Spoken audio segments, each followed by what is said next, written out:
March. Nick, do we have any apologies? We have 5 apologies, Chair, from councillors Blake, Dryborough, Fairbairn, Hagman and Hislop. And Sederunt's the same. Yes, we have 15 members present at the beginning of the meeting, Chair.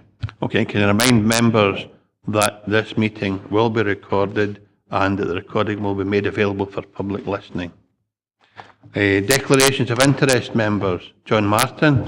Item 5, not a relative, it's one of the objectors. Thank you. John.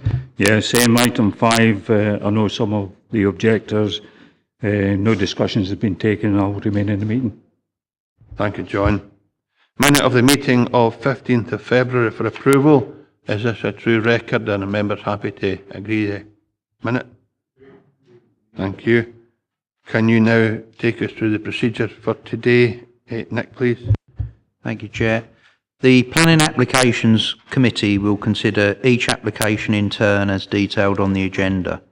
The case officer or other appointed officer will make a short presentation addressing the determining issues accompanied by digital images. Any late information, amendments or corrections will be reported at this time. Members may ask questions of officers following the presentation on points of clarification. The Chairman has been provided with a list of eligible representatives who have registered to speak at the meeting within the specified period, specified within Council policy. No other persons will be allowed to speak. The Chair will individually invite those who have registered in advance to speak to make their presentation, after which they may be questioned by committee members. No questions may be asked of members.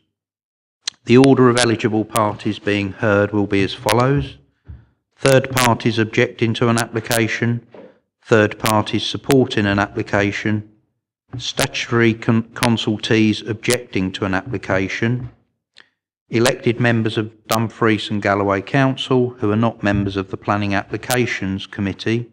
Such members should withdraw from the committee chamber after making their presentation, followed by applicants or their agents. Representatives have been placed in alphabetical order and a copy of the public speaking list is available from the committee officer taking notes of our proceedings. Presentations will be strictly limited to 3 minutes per person, excepting for national and major developments, which by their very nature are more complex, where the time limit will be 5 minutes. The Chair of the committee will ask you to come to a conclusion if you take too long. Representatives are encouraged to use the time allotted to clarify any points they consider material and address the determining issues. Certain matters are not normally material planning considerations and will not be taken into account by the Council when deciding on a planning application. Representatives should not raise any new matters without explaining why they were not raised earlier with the case officer. Please do not repeat what is in the report, as members will already have read the reports. After all the representations have been heard, the meeting is then in formal session and no members of the public may address the committee from the public gallery. The Planning Applications Committee will then proceed to determine the application or, where appropriate, agree a recommendation to be made to full council, who will determine the application. Thank you, Nick. We're going to agenda item number 4. This is a continued application following deferral for site visits. Committee is already in session. The agenda item is Queensberry Bay, Powfoot, Annan. Planning application for alterations and extension to existing caravan site to include 315 static caravans and 40 seasonal tourers, to supersede existing 102 static caravans and 117 touring caravans, an improvement to sewage treatment plant 16/B/4/0120, and members are asked to approve the application. Andrew has some slides just to remind us of the application that we considered last month, and then we'll go straight into session. Andrew, can you just take us through the slides again, please?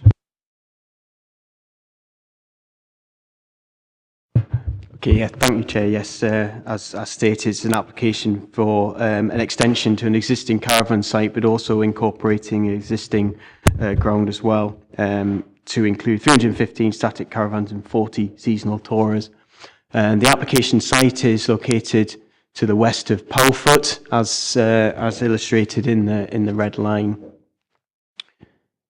and it's accessed via a road to the site, which is a private road after the Powfoot Golf Hotel, which was established on the site visit on Monday. Yeah, that's the existing site plan. So it also covers as well the extension, the proposed area to be extended, which is in the northern part of the site. It's the large rectangular land at the top here. This is the existing site plan, which was the most up-to-date plan that's been submitted for the site on the 28th of January, and shows the position of 102 existing static caravans, room for 117 touring caravans, of which 45 are touring hookups and 72 are no hookups.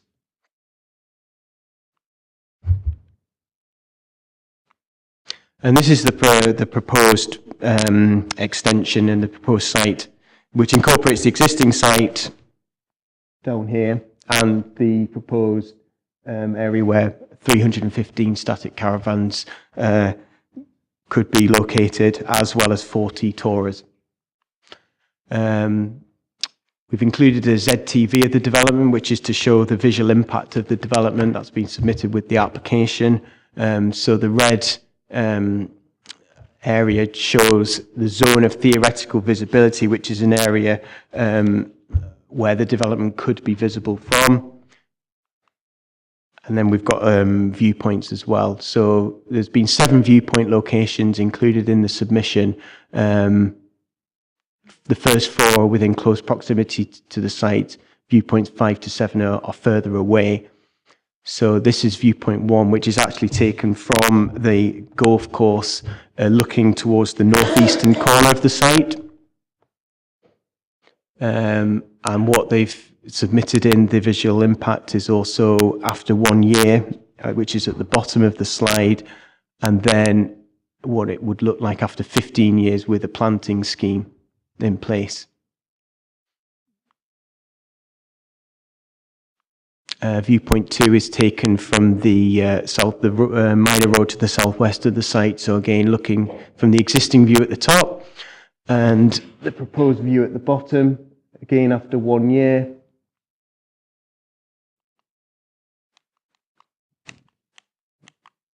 Sorry about this. And then yes, that's after 15 years. Viewpoint 3 is taken along the same road, but from a different vantage point, again existing on the top and proposed on the bottom. You just see the proposed caravans along there.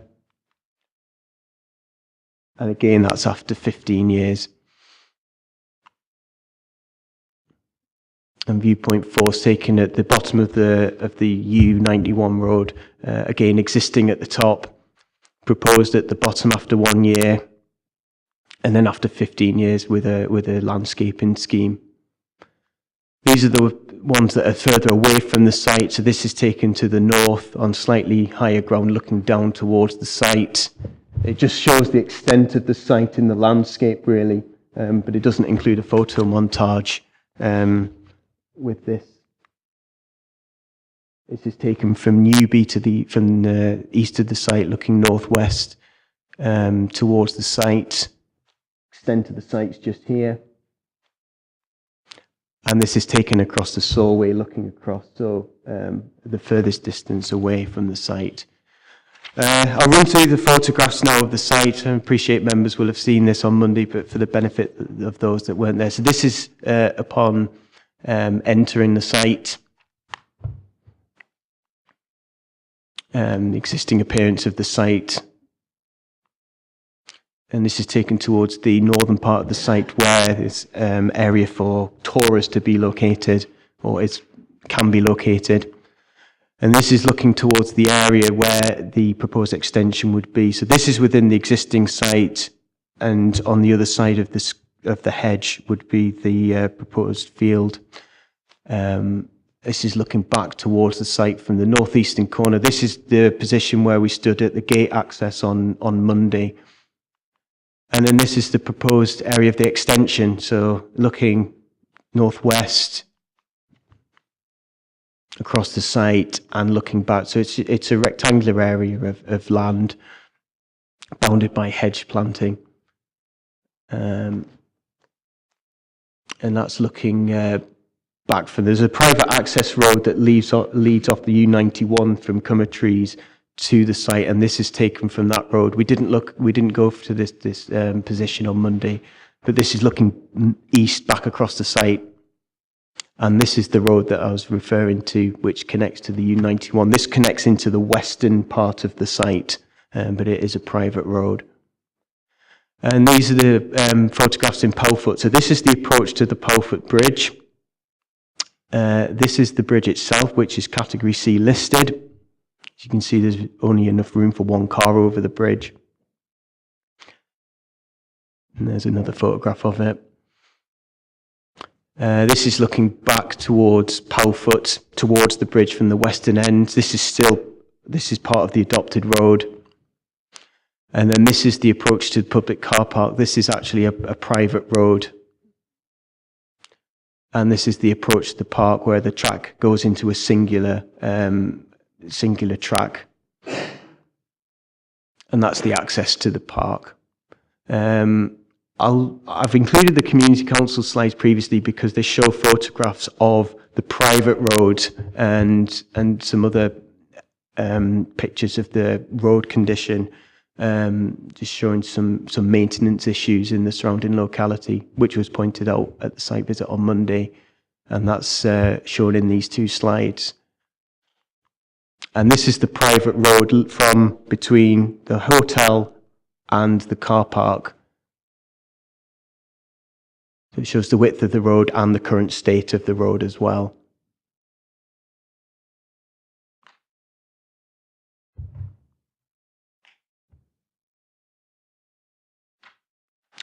And that's the bridge. That's that photograph is taken from the point where the road adoption ends to the point where the private road starts at the front of the hotel. Okay, after assessing the application and receiving further information throughout the course of the application, officers considered that the proposal has met the requirements of the development plan, and previous concerns relating to traffic impacts, flood risk and ecology have been addressed within the submission, and the application is recommended for approval subject to the conditions stated. Thanks very much, Andrew. And Nick, just before we go into any additional questions that might be asked about the application from either Andrew or Ken Root, who's the roads manager, can you confirm which members are able to determine this application, please? Yes, Chair. Do you want me to run through the list of members eligible to vote on this matter? Please. Then?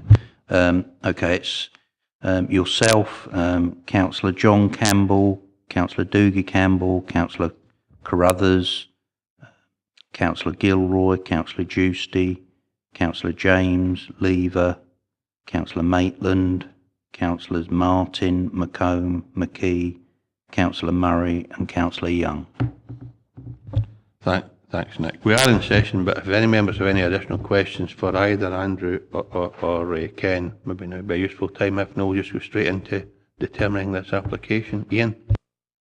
Just one small one. It's in regards to, there's only one picture but what's missing there for me. It's one of the railway bridge. I know it's out with the settlement, but it's something we've got to pick up on in regards to when we actually get into session properly, Chairman. Do we have anything at all that reflects the footpath, the speed limits and the lack of foot provision over that particular bridge? Andrew? No, Councillor, we don't have any photographs of that of the bridge. Okay, we are in session. Jane Maitland? Forgive me if I have missed this, but was there any mention made of the loss of agricultural land at all? And is that something that we would normally expect to take into account? Andrew? Yeah, it is a consideration. Agricultural soil policy NE 13. I was pretty certain it was covered in the report, and the conclusion was that it wasn't, that the agricultural land wouldn't be a significant loss. See if it's covered somewhere.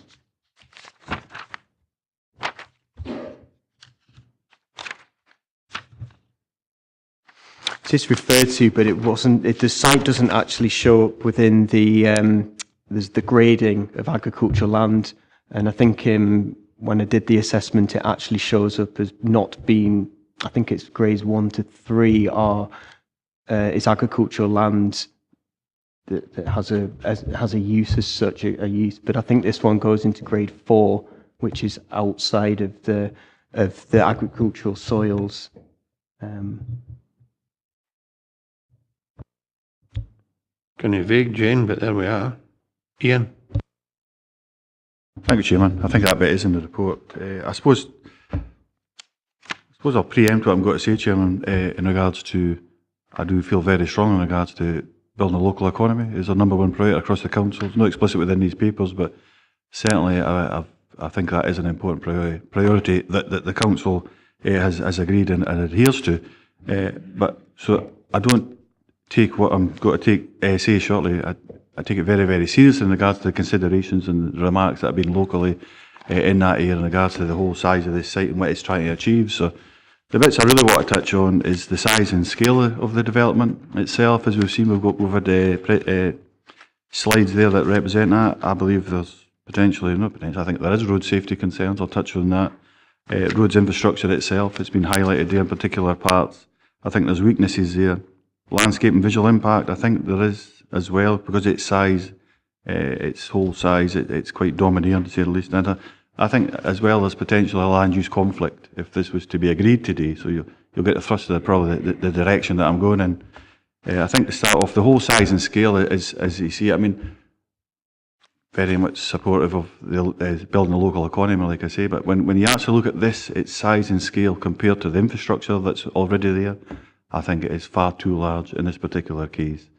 I think when you look at the north-east boundary of the site proposed, adjacent to I think it's the second hole, I think, on Powfoot Golf Course. Powfoot Golf Course obviously been a well-established golf course, very, very busy.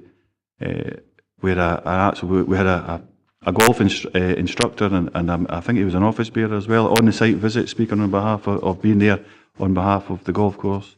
And he made it clear to us, he says, there's an issue there in regards to land use conflict and the potential screening stroke fencing to stop the balls going over. So as the drive up, as you tee off up the second hole, there's a prevailing wind, naturally in southwest of Scotland, it's a southwesterly wind, and the balls tend to go up in the air and drop down. He says, so the size of fence and such like in that particular area would have to be incredibly big in order to stop the balls going up. Especially with people like me when they slice it and landing on the caravans themselves. So I think there's an issue around about land use conflict in that particular corner that's being proposed, the north-east part of the site. The roads infrastructure itself, I think, starting for the site itself, I mean, I think there's been a lot of concerns raised about the size of the private road and its width and such like. I mean, the site visit was invaluable that way. I think that probably could be accommodated. There is enough width there. In particular, if you put some kind of traffic management system in place. But there's weaknesses as you go down forward, down towards, through Powfoot and out of Powfoot towards the school and the provision of school that's there. So White Row itself, we've seen some slides for the Community Council.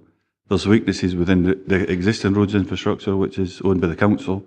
Council don't seem to be addressing that. It's been brought to attention on a number of occasions, so I don't know how that could actually be conditioned or brought to fruition, how that could actually be resolved in the short term as we go ahead. Is that in the capital plan for the council? I don't know. Maybe it's in our revenue.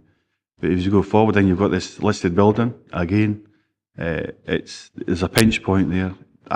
And if you look at the slide, you can actually see as you're coming into Powfoot, as you go over the bridge, there's a car park there. That is an accident waiting to happen because its position, so on and so forth, and the type of traffic. And the traffic does, as it gets to that narrow bridge, it becomes one vehicle at a time. It tends to speed up from either direction. And there's been a number of close issues been raised, certainly to the local councils in that area. A number of close misses, whether it's older people or younger people in particular, in regards to getting out of the cars, whether they're stumbling or kids just flying off as they do, full of excitement, wanting to get out and run about near the beach. So I think there's a road safety issue there. And as you go out through Powfoot, heading towards the Cummer Trees, now we go out the 30 mile an hour speed limit and onto the 60 mile an hour road, speed limit I should say. And a number of years ago, the council, so the school provision for Powfoot lies out on the, I think it's, is it the B729? It was the low road between Annan and Dumfries, heading, so the Cummer Trees to Annan Road. So the school lies out in a rural setting, it isn't actually within a settlement, and so the kids walk from Powfoot up that 60 mile an hour road, so the footpath was put in, but when you get to the railway bridge, there's a couple of aspects at the railway bridge. It's blind, there's a blind spot there, as you go over the top, you can't actually see what's coming, firstly, and secondly, there's no foot provision. So we've got young children walking up there. Now we currently do that, and we accept that, so that is, it currently goes on. But there's got to be an increase of traffic generation. Traffic will generate much larger to what's already there. So I mean, I think there's other members who are obviously there, and they'll have seen these type of things for themselves. Interested to see what the members are actually thinking, but for the reasons outlined, Chairman, I'll be moving to refuse this in its current format as it exists. I think there is land use conflict. I think there is road safety issues. There's conditions. When I look at the conditions for the road stuff, or even the protection between the golf course, which, like I say, is an existing business there. It's been there for a number of years. It's thriving, has competitions on a weekly basis once it opens up and goes into the summer season. There's too many anomalies that we don't actually see the detail of and how this would actually come to fruition. We're leaving that to the hands of our officials, which I think in this case I'd rather actually see that detail myself. There possibly is a route in which to take this forward, but in its current format I don't agree with it, and I would move to refuse it, and I'll move that at the appropriate time, Chairman. Hopefully in a condensed version. David? Thank you very much. May I ask the officer whether there was a study or risk assessment submitted in regard to the proximity to some of the caravans to the second hole at the golf course, and or whether he himself looked at that aspect? Andrew? In terms of conflict with the golf course, did you say, sorry? Yes, unfortunately I wasn't able to attend the site visit, but I have done a certain amount of golf course architecture in the past, working on several projects, and I mean it's the sort of thing you would take into account. It'd be interesting to see the dimensions. Maybe the agent will have them to hand when he appears. But I wondered if you'd actually addressed that at all, or whether it had been addressed by anything submitted. There will be nobody appearing, David. We're in session, so all these exercises have gone past. We're now making a decision, and all I was suggesting was if you have any additional information based on the site visit or you had further thoughts on, can you ask the officers before we make a proposal? Ian's already got one to make, so there'll be nobody else coming to the table, but Andrew Mike can help you. Okay. Okay, so if there are any other members, we are in session. Ian or Jeff?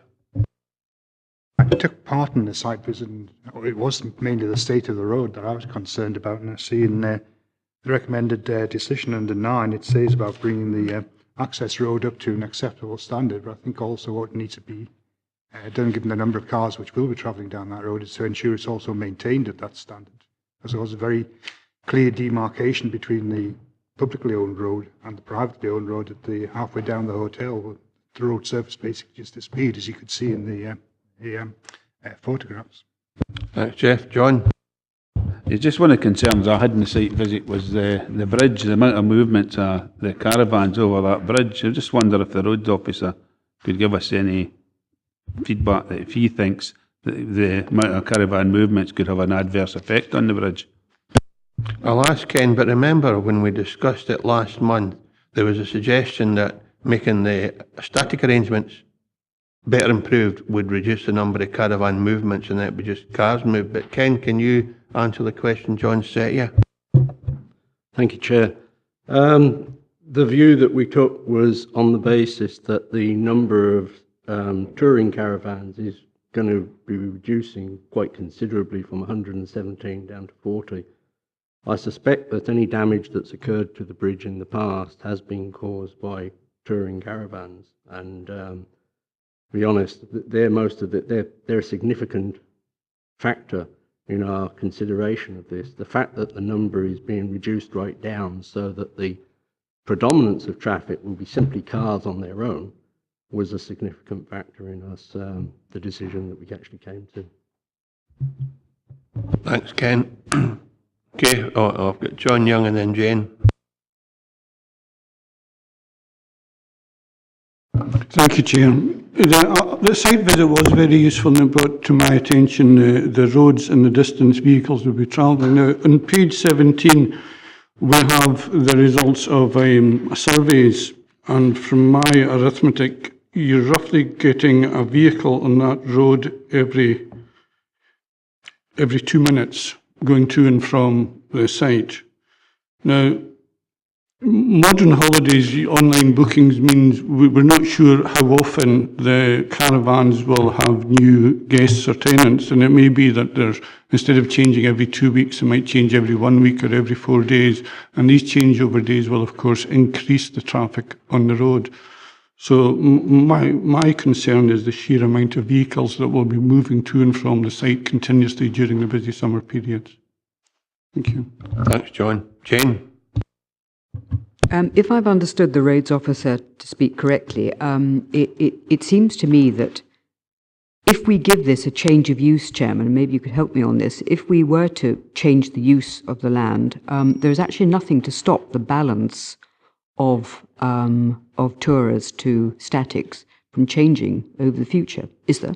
I'm just wondering about that, please, because if the reason for suggesting that this should be approved is because the reduction of damage to be done to that bridge because of the reduction of the tourers is the case, is that going to be definitely a continuing situation with the change of use of this land, or could it actually simply mean that there will be in the future more activity, full stop? I think the view, and I'll ask Andrew to help with this, I think the view is that if we remove the caravan towing element of it, you'll still have the same traffic movements, but there'll be small vehicles that are much better or able to manoeuvre, and there's a less risk to public safety. Is that the kind of thinking, Andrew? But you better answer Jane's question and know the question I've asked. That has been taken into account in the consideration. They have specifically applied for 315 static caravans on the site and 40 seasonal tours as the use of the land. That's been taken into account in the assessment, and part of the roads officer's consultation response took the reduction from the tourers into account as part of the reasons for removing their objection. Jane, you want to come back? Well, you probably understand, Chairman, that really what I'm getting at is having given permission to statics, do they have to come back here if they wanted to change those statics into tourists? Do they have to come back, or have we given the change of use of land? Andrew? Is there another application required based on the information that Jane, or the question that Jane has asked? I would ask Jane to repeat the question, then you can maybe help with the answer. That's okay, I heard it. Because they have applied for this specific number rather than just a change of use of the land, then I think it does fall within the planning authority's remit. And we do have the indicative plan that shows the specific areas for touring and for static. That said, there is, as you'll be aware, the actual siting of the caravans after a change of use has been granted is governed by caravan site license, which is dealt with by environmental health. But the two should tally, and certainly you should have no more than you're actually seeing on the indicative plan that Andrew put up. If it assists, you could probably attach a condition to that effect just to specify, and that would take beyond doubt. John Martin and then David James. Thanks, Chair. Just if I can remember from the last meeting, they said about the sewage plant would need to be upgraded. if this proposal went ahead. I don't see anything in the conditions there to make sure that the sewage plant was upgraded before they actually started. Andrew, if no, we can again make a condition if it's not already on the report, but can you just remind John what the report says? The issue of the sewage treatment plant is actually a SEPA matter. So yeah, it actually falls under SEPA's remit. But we can't make a condition that must be upgraded. You could. My advice would be that it's probably unnecessary, given that it falls within a different remit. So it comes under the car licence, and there'll be various thresholds within that legislation that's met. And if they've gone over that, then the car licence will require them to do the sewage treatment. So in the planning sense, they've proposed that infrastructure, but it's another body that will be responsible for the permission for that. Okay, David. Thank you. In the absence of any safety study, I would have to go in the evidence that I've seen up on the screen, the picture showing the second fairway in relation to the proposed caravans along its edge, and the evidence we've heard from the people who did go on the site visit.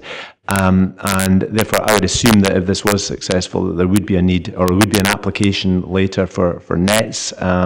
These nets would only be, as stated, partially effective, but I mean, it's the normal case that you get an application for nets when balls are coming in. There's just a demand for something to be done. And I think nets in an application would be look out of place and detract from the scenic value of the area. So, and that's enough for me to know that I'm against this project in its current state. Perhaps it could be redesigned to be more suitable, but as it is, I couldn't support it. That's fine, David. We have Ian looking to put forward a motion, and then we'll see if there are any other views. Ian, can you condense your last I'll keep it as brief as I can without pointing to policy, but I mean, I think the size and scale of the development, I would move, Chairman, that the size and scale of development is too large in its current format. It's over dominating. I believe that we have a lack of detail in regards to the road safety concerns that have been raised. And I can reference them exactly, but I think in broad terms we have a lack of detail. I think there's road safety issues there. I think we'd refuse it for that as well. The roads infrastructure in its current place and the lack of detail, we've left it in regards to conditions rather than actually seeing from a plan perspective what would actually be put on the ground. I think there's a lack of detail there, so I think the roads infrastructure in its current state is not fit for purpose. I think going back to what's been said as well, and with the design factors that we know are conditioned, we don't actually see, but there will be a landscape and visual impact, and I believe there's a land use conflict between, in particular, the existing golf course and the proposed site as it is, Chairman. So if I can leave it at that, I mean, without referring to every policy within the local development plan, I think that would sum it up. I would move to refuse it on those bases. Thanks, Ian. I'll ask for a seconder, and then I'll get David just to confirm that these proposals are fitting with what would be acceptable. David, are you seconding that? Okay, we have a motion to refuse and a seconder. Do the policies and observations that Ian make fit with refusal, David? To a large degree, it's obviously a matter for the committee to decide on that one, but what I'm taking out of that is you'd probably be saying it's contrary to local plan general policy OP1 development considerations by virtue of the size and scale of the development being too large in the context. I probably wouldn't have to agree with that lack of detail about road safety. I think you would either have, given the amount of information which has been provided on this, you would either have to say that you didn't accept you of the view that it was a refusal on road safety grounds and leave it at that.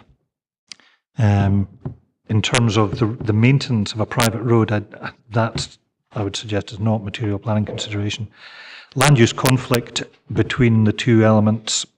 Those who did walk along the track will have noticed there's an existing caravan site there, so it's not an inherent land use conflict, but you could say that there was a concern of public safety in the absence of that you're either going to require netting to cover that. So yes, I would boil it down to general policy OP1 that there's it's the size and scale of the development, concerns of road safety, and the capability of the local road infrastructure to accommodate that in safety, and potential public safety concerns due to the proximity with the golf course. You content with that, Ian? You content with that, David? Okay. Are there any alternative proposals? There are no alternative. Jane Maitland? I think actually, having been on the visit and heard from the officers about the fact that there is an argument to say that this actually will be better for that bridge. I mean, I know that sounds absolutely crazy, but that's what I'm learning from this. If I could have a complete assurance that condition number 5, the final sentence, will actually cover the issue of being certain that we will not get more tourers. We will definitely have fewer tourers. Is that absolutely for certain sure? I'll ask David to answer that. I'd be concerned about fewer tourists. I think it's vehicle movements we're talking about. But David, can you answer Jane's question? Well, as I alluded to earlier, if members are so minded, you could attach a condition just tying it very specifically to the numbers which are in the description. So it's for the avoidance of doubt, effectively, that you are saying that there shall be only 40 touring caravan sites, and that is quite a competent condition to attach. I would also add, we had, as officers, I think, considered that things such as any fencing along the northeastern boundary could be covered by condition 7, which is to do with landscaping, because you normally get boundary enclosures included within that. But again, if members have any concerns about public safety, then you could attach an additional condition to specifically cover details of any netting or boundary enclosures to run along that boundary. I think you have to bear in mind, though, there would be no reduction in vehicle movements. It would be a change of the type of vehicle movements rather than a reduction. Jane, and then Patsy. Now come back to you, Jane. Patsy. It's just on that. I mean, I think we seem to be blaming the tourists for the problem of the bridge, but I think it'll be the sheer volume of traffic that will be generated by the increase in people visiting the static caravans as well as the seasonal tourists. So I don't think you can blame everything on the tourists and think because you're reducing the number of tourists that it's going to be perfectly all right to have that, to have all the traffic generated over that bridge. Because I would have to disagree with that. Tourists are not very heavy. They may be awkward, but they're not heavy. So, the damage and things and the danger of the road safety is the volume of traffic, I would suggest, with the increase in the number of caravans. I think it was only pointed out that the tourers it was suggested because of the static caravans coming in a huge vehicle that's higher than the parapet of the bridge, it's more than likely that the damage to the bridge was caused by tourers. And the suggestion is the reduction in tourers would help road safety because the frequency of touring caravans would be reduced, but the frequency of traffic movements wouldn't. It'd be a different type of traffic movement. And the only other thing I'll say is, of course, if it is a public road, then there's no control over it anyway, because anybody with a driving licence, a car and a perfectly legitimate legally road vehicle can go over the bridge, I would suggest. But we are dealing with this particular thorny issue, Patsy. Jane, if you're not coming forward with a proposal, we will move to Jane. Well, I think I probably am. I'm proposing that we do agree the caravan site, but we put in a condition to the extent that the tourers can only be up to a maximum of 40, as specified. And I think we should also add in, bearing in mind that there are people who are concerned about the issue of golf balls, we can cover that as suggested through the treatment of the boundary. That would have to be covered. How that particular risk is to be ameliorated.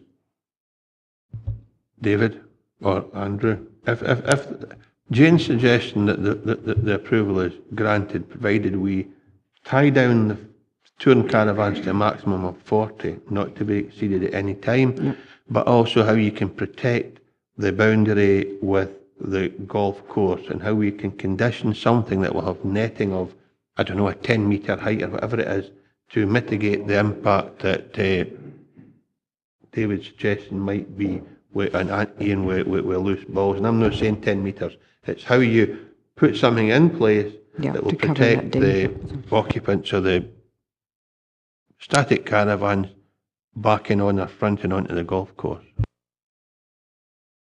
John Martin? No, I always thought the thing with golf was to try and keep the ball in the fairway, but never mind that. But the smaller caravan park along the road has certainly got a fence to stop the balls going in there. And if Jane's proposing that as an amendment, I'll second that. Yeah, but Jane's asking to be specified somehow what the fencing is. That's the point I'm getting to. Know that. Yes, and that's quite competent to attach that as a suspensive condition, which just requires details and put the onus on the applicant to demonstrate how they would address that, and only if it's deemed to be both visually and in terms of public safety acceptable would that be cleared. David, you already got your motion forward, but anyway. Let's say we did request that they brought forward something for nets. Would the permission be then based on bringing something suitable forward, which we then sit and deliberate on again? Because I'd actually be against nets in principle, because they're going to look very bad there, and you frequently have to add to them over time to make them even higher, and it's a structure in itself which we would have to see the dimensions of, etc. No? I mean, because just a blank check to erect big nets there would make an already flawed project even worse. There will be what we call delegated authority. We will expect officers to be reasonable in the requests and reasonable in the conditions that they place, and it's already been said it would be a submitted design scheme, whatever the officers would find either acceptable or no. And if it was proven not to be acceptable, then that's something else have to be dealt with at a later date. But we would presume that something they would put in place would be significant and professional enough to deal with issues that were raised. Because as John Martin says, we can't speculate on how high or how wide the ball goes, even whether in other areas, in other golf courses, you have the same set of circumstances prevailing. But I don't want an argument about it. So we wouldn't be sure what we were actually giving way to here, because it's supposed to be a beautiful scenic tourist area enjoyed by sports people and caravan tours. So to give us, we'd be giving a blank check to how high the structures could be, if I understand you correctly. No, there would be conditions, and some of them would be the height of the fencing. I don't know from the committee. Let's ask David, because there will be a format that we apply. I'm absolutely sure will no work on the basis of 100 feet high. Thanks, Chair. Basically, it is an operational matter for officers to discharge conditions which are attached by committee, but as the Chair says, we deal with those on a reasonable and proportionate basis. If there's a clear steer from the committee in one regard, then we clearly bear that in mind. In this regard, as I was suggesting before, the onus should really be put on the developer for them to come forward with a scheme as to how they propose to deal with it, and we will then assess that. But I don't want to be prescriptive at this stage. I have seen the site. I have some concern about how close they are, but I certainly equally wouldn't want to see a very large, visually obtrusive solution to it. So it's over really by a suspensive condition. It puts the onus on the applicant to come forward with an acceptable scheme, which officers would then consider. And approval wouldn't be given until such a scheme was found to be acceptable. Right. Ian? That was part of my submission, I suppose, Chairman, has picked on that particular point. For me, there's just not enough detail. We're allowing them, got confidence in our officials as we go forward, but I actually personally would like to see that level of detail. Is it a hedge? Is it a fence? What type of fencing?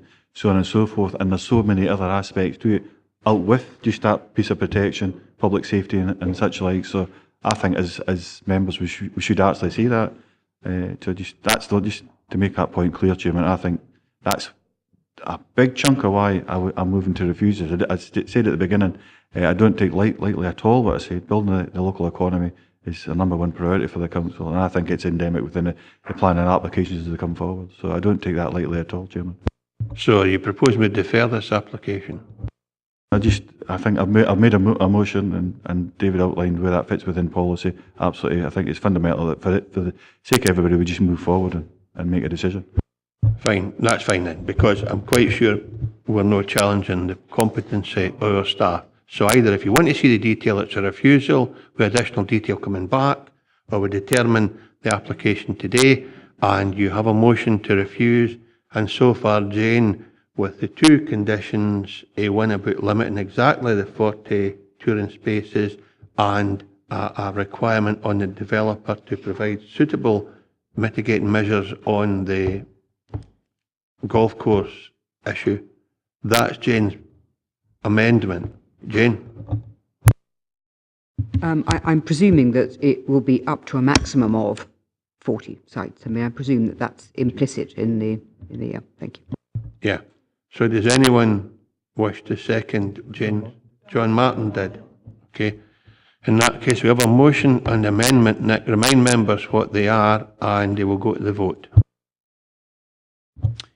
Thank you, Chair. So we have the motion from Councillor Carruthers, seconded by Councillor James, and that is to refuse the application based on size and scale, policy OP1 development considerations, also concerns regarding road safety, design factors and land use conflict with the adjoining golf course, and if I haven't mentioned already, concerns for public safety.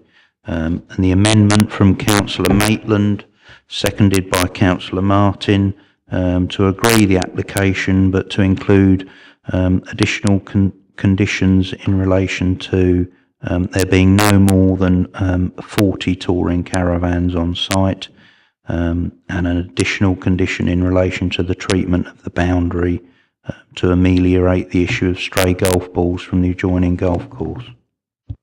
And that's to be submitted by the applicant. Okay. Okay, go to the vote now. Thank you. Councillor Dempster. Amendment. Councillor John Campbell. Amendment. Councillor Doogie Campbell. Motion. Councillor Carruthers. Motion. Councillor Gilroy. Motion. Councillor Giusti. Motion. Councillor James. Motion. Councillor Lever. Amendment. Councillor Maitland. Amendment. Councillor Martin. Amendment. Councillor McComb. Amendment. Councillor McKee. Amendment. Councillor Murray. Amendment. Councillor Young. Motion.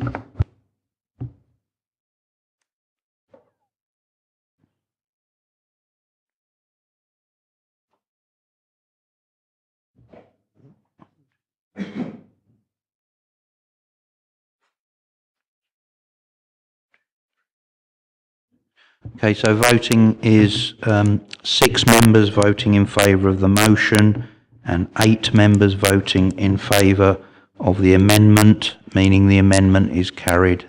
So the application is agreed subject to those additional conditions. Thank you, Nick. We come to agenda item number 5. Installation of decking for 23 caravans and 11 associated hot tubs and water tank and erection of 2 metre high acoustic fencing, partially retrospective. The location is Mouswald Lodge Caravan Park, Mouswald, Dumfries. The application type is a full application. The reference number is 17/2199/full. The recommendation is to approve subject to conditions, and the case officer, Tori Glendinning, is not present today, so Pat Hanna is dealing with this application and will deal with members' inquiries or questions. So, Pat, can you take us through your presentation, please? Thank you, Chair. This is a long-established holiday caravan site predating 1998, and there have been various applications for planning permission at this site over recent years, most of which, over the last couple of years, have been determined by this committee. And those applications are listed in full on pages 42 to 44. The most recent application was for a similar proposal to that that's currently proposed, which was for decking for 20 caravans, not the 23 3 proposed here, and 11 hot tubs in slightly different locations to that proposed here. That application was refused by this committee on the 9th of November on the grounds set out at the top of page 44, and I'll just read out the reasons for refusal. That the proposal is contrary to Local Development Plan Policy OP1A General Amenity, as the development is incompatible with the character and amenity of the area and conflicts with nearby land uses by virtue of noise disturbance, loss of privacy and light pollution. The current application has been submitted with the aim of addressing the reasons for refusal. Members may also remember that in November you also agreed to the serving of an enforcement notice. To that end, in late November of last year, a Section 272 notice was served as a precursor to enforcement action being taken, and the purpose of a Section 272 is to gather information in terms of land ownership to ensure that any subsequent notice can be served correctly on the right people. So that Section 272 notice was served, and very shortly afterwards the current application was received in mid-December, and further enforcement activity was therefore put on hold pending determination of the current application. Just run through some of the slides. This is the application site to the southwest of the small building group of Mouswald Place. The village of Mouswald is about 1.3 kilometres south of here. This is the existing block plan, i.e. the unauthorised development that exists at the site currently. This is the new proposed block plan that we're considering today. The blue circle shows where 3 hot tubs are being removed, and the red oval shows where those hot tubs are being relocated to, along with additional decking. The proposal also includes acoustic fencing along the northeastern boundary of the site, with a small return at the very northern tip of the site. So that runs along as follows. Oh, you can see the red line on there.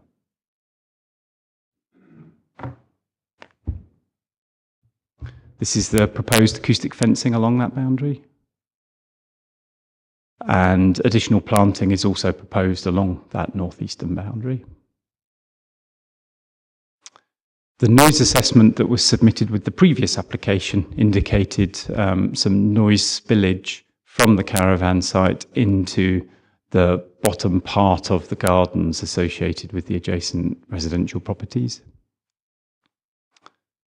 The inclusion of the acoustic fence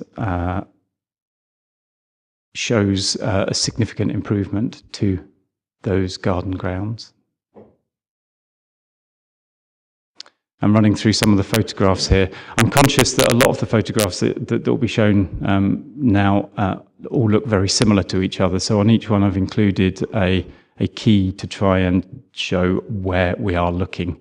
So you can see that we're looking at the top corner of the site there, looking towards lodge number 5, which has a hot tub in the foreground and trees in the background, beyond which is the garden ground for North Lodge. This is moving within the site and looking at one of the lodges that is proposed to have a hot tub located there. And turning around to look at 2 of the other caravans that are also proposed to have the new hot tubs sited there. This is looking northwest through the site, so the lodges on the right-hand side of the image back directly onto the adjacent garden grounds, and it's in those locations there at 3 of the caravans that 3 of the hot tubs are to be moved. This is looking northwest. And this is again looking at the area of land within which 3 of the lodges will have the hot tubs. And these are the lodges which will have the hot tubs removed. And you can see there that there's immediately behind those lodges is the garden grounds associated with the residential properties. And this is moving sideways and looking central on the photograph is the lodge that will have is the last lodge to have the hot tubs removed, again with the garden grounds behind that. Another view of the relocated hot tubs. This is looking along the boundary itself, and you can see there's a rather dilapidated boundary fence as it stands at the moment, and that is where the 2 metre high acoustic fence would be proposed with some additional landscaping. And just panning around slightly, you can see the lodge to the right hand side there. And ahead of you in this photograph, you can see the proximity of the existing 3 hot tubs to the neighbouring garden ground, right centrally in the photograph. Okay, officers recommended approval of the previous application, but we're equally mindful that members came to a different view. The current proposal represents an overall improvement to the amenity of the neighbouring properties, and on that basis and the interests of consistency, the officer recommendation remains one of approval. In terms of those previous reasons for refusal, the hot tubs have been relocated from the most sensitive locations more centrally within the site. The noise contour diagram shows an improvement to the amenity of the residential gardens as a result of the acoustic fence. And on that point, environmental health have raised no objection to the proposal in terms of noise. Finally, the fence will also assist in addressing concerns about loss of privacy and light pollution to the neighbouring gardens. Just a final couple of points of clarification based on some of the information within the report. Third-party representations have been submitted objecting to behavioural noise and antisocial behaviour. However, these aren't planning matters and aren't anything we can take into consideration. There's no reason why a well-run caravan park would in itself result in antisocial behaviour.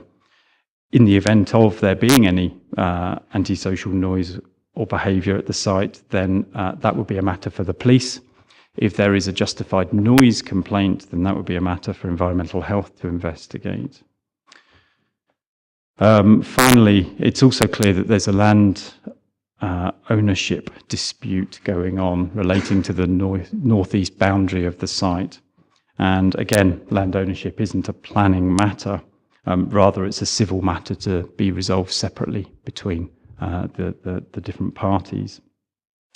What is important from a planning perspective is that we have asked the applicant to confirm that the land within the application site is owned by themselves, and they have certified to us on a number of several occasions that they do indeed own that land. And so we're confident that from a planning point of view, any application can be determined on that basis. If it subsequently is established in law that that land ownership is incorrect, then the legal landowners would have to give their agreement for the development to go ahead. So in conclusion, for the reasons set out in the report, the recommendation is for approval. Thank you, Pat. Any members have any questions for the case officer? Elaine and Pat Senior. Thank you, Chair. Excuse me. There's also mention in this application of a water tank that wasn't mentioned in the previous application, and one of the concerns raised last time was that the hot tubs were draining just onto the land and not actually running into a sewage system or whatever. I just wondered whether where the water tank is to be sited and what its purpose was and whether it addresses that issue. Andrew? Pat, sir. Thanks, Chair.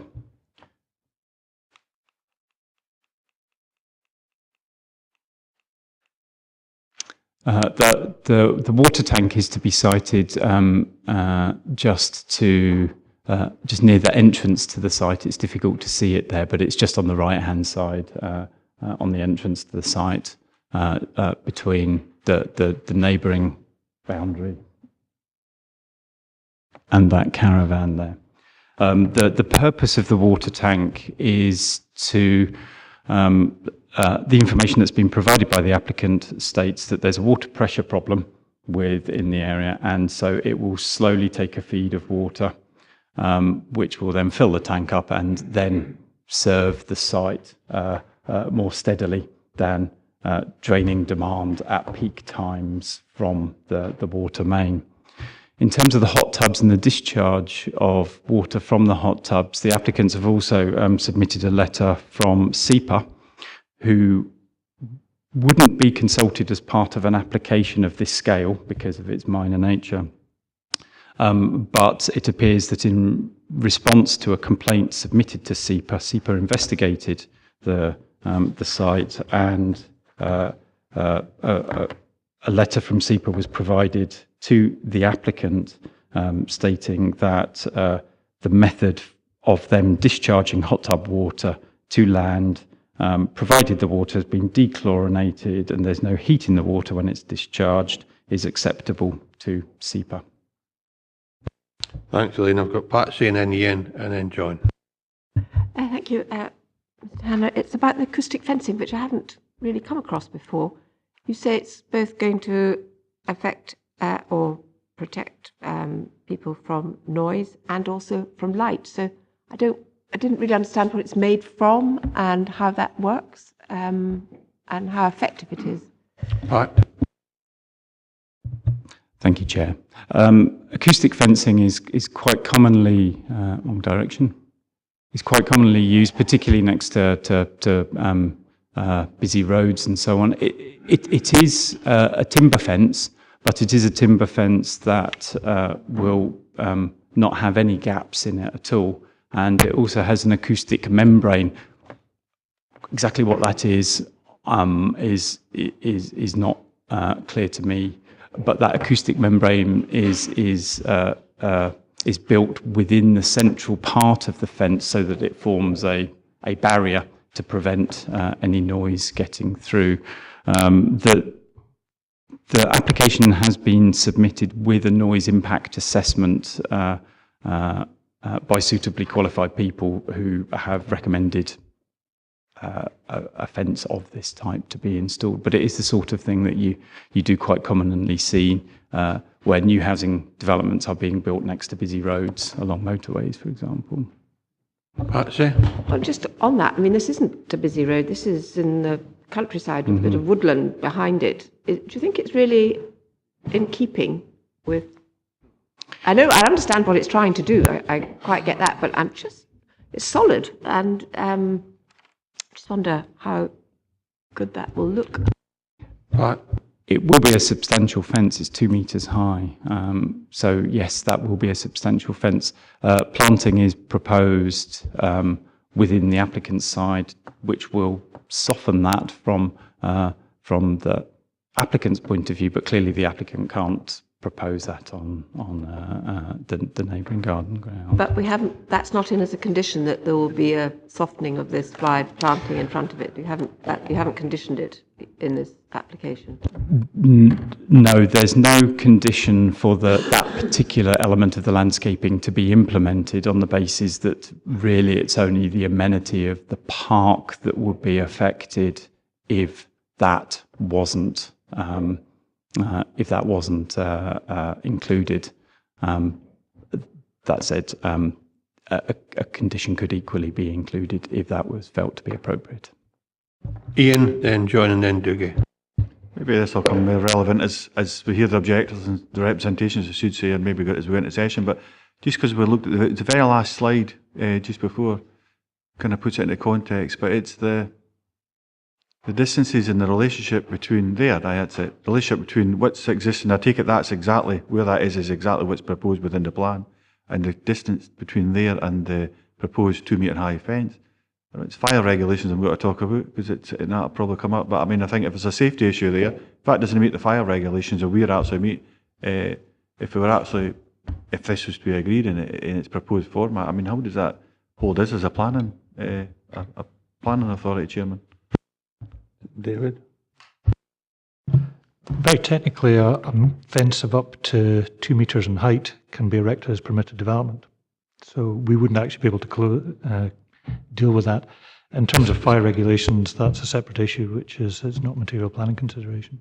I mean, the permittable development rights is something I've already thought about. Anyway, I think if they can already do that, why is it here? But I suppose it shows intent, and if it's conditioned, then fair enough. But if it's fire regulations, if it doesn't adhere to the fire regulations, I think what we'll hear later is what's being proposed. If it doesn't actually adhere to the fire regulations, then that's a safety issue in my eyes, and it maybe isn't appropriate for their planning, but I think for me it certainly raised concerns.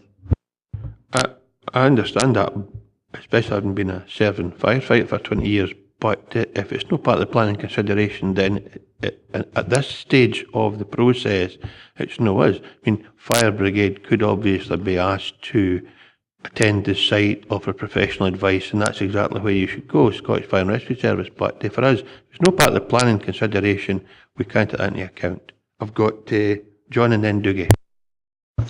Thank you, Chair. It's further to Councillor Gilroy's points on acoustic fencing. Now, I know that a single wooden fence has virtually no acoustic qualities whatsoever, so this will be a double-sided fence filled with some sound-absorbent materials. Now, quite often it's polystyrene, and failing that is quite often earth. Do we know what width this fence will be? And if both sides of it are wooden, it's going to require quite regular maintenance. So I have concerns that because the acoustic qualities of the fence are very dependent on how much somebody's willing to pay for that particular fence, that it be a fence with real acoustic deadening properties. Thank you. Pat, although I would say before Pat comes in, we could place a condition of the certain type and style that we require as part of the approval. That could be another condition if we ever get to that stage. But Pat, can you answer the question for John, please? Thanks, Chair. Yes, I mean, this is an acoustic fence that has been recommended by the noise consultants who have been appointed by the applicants to review the noise and impact of noise at this site. Our own environmental health colleagues have looked at this, and they consider that it is an appropriate solution as part of their consultation. So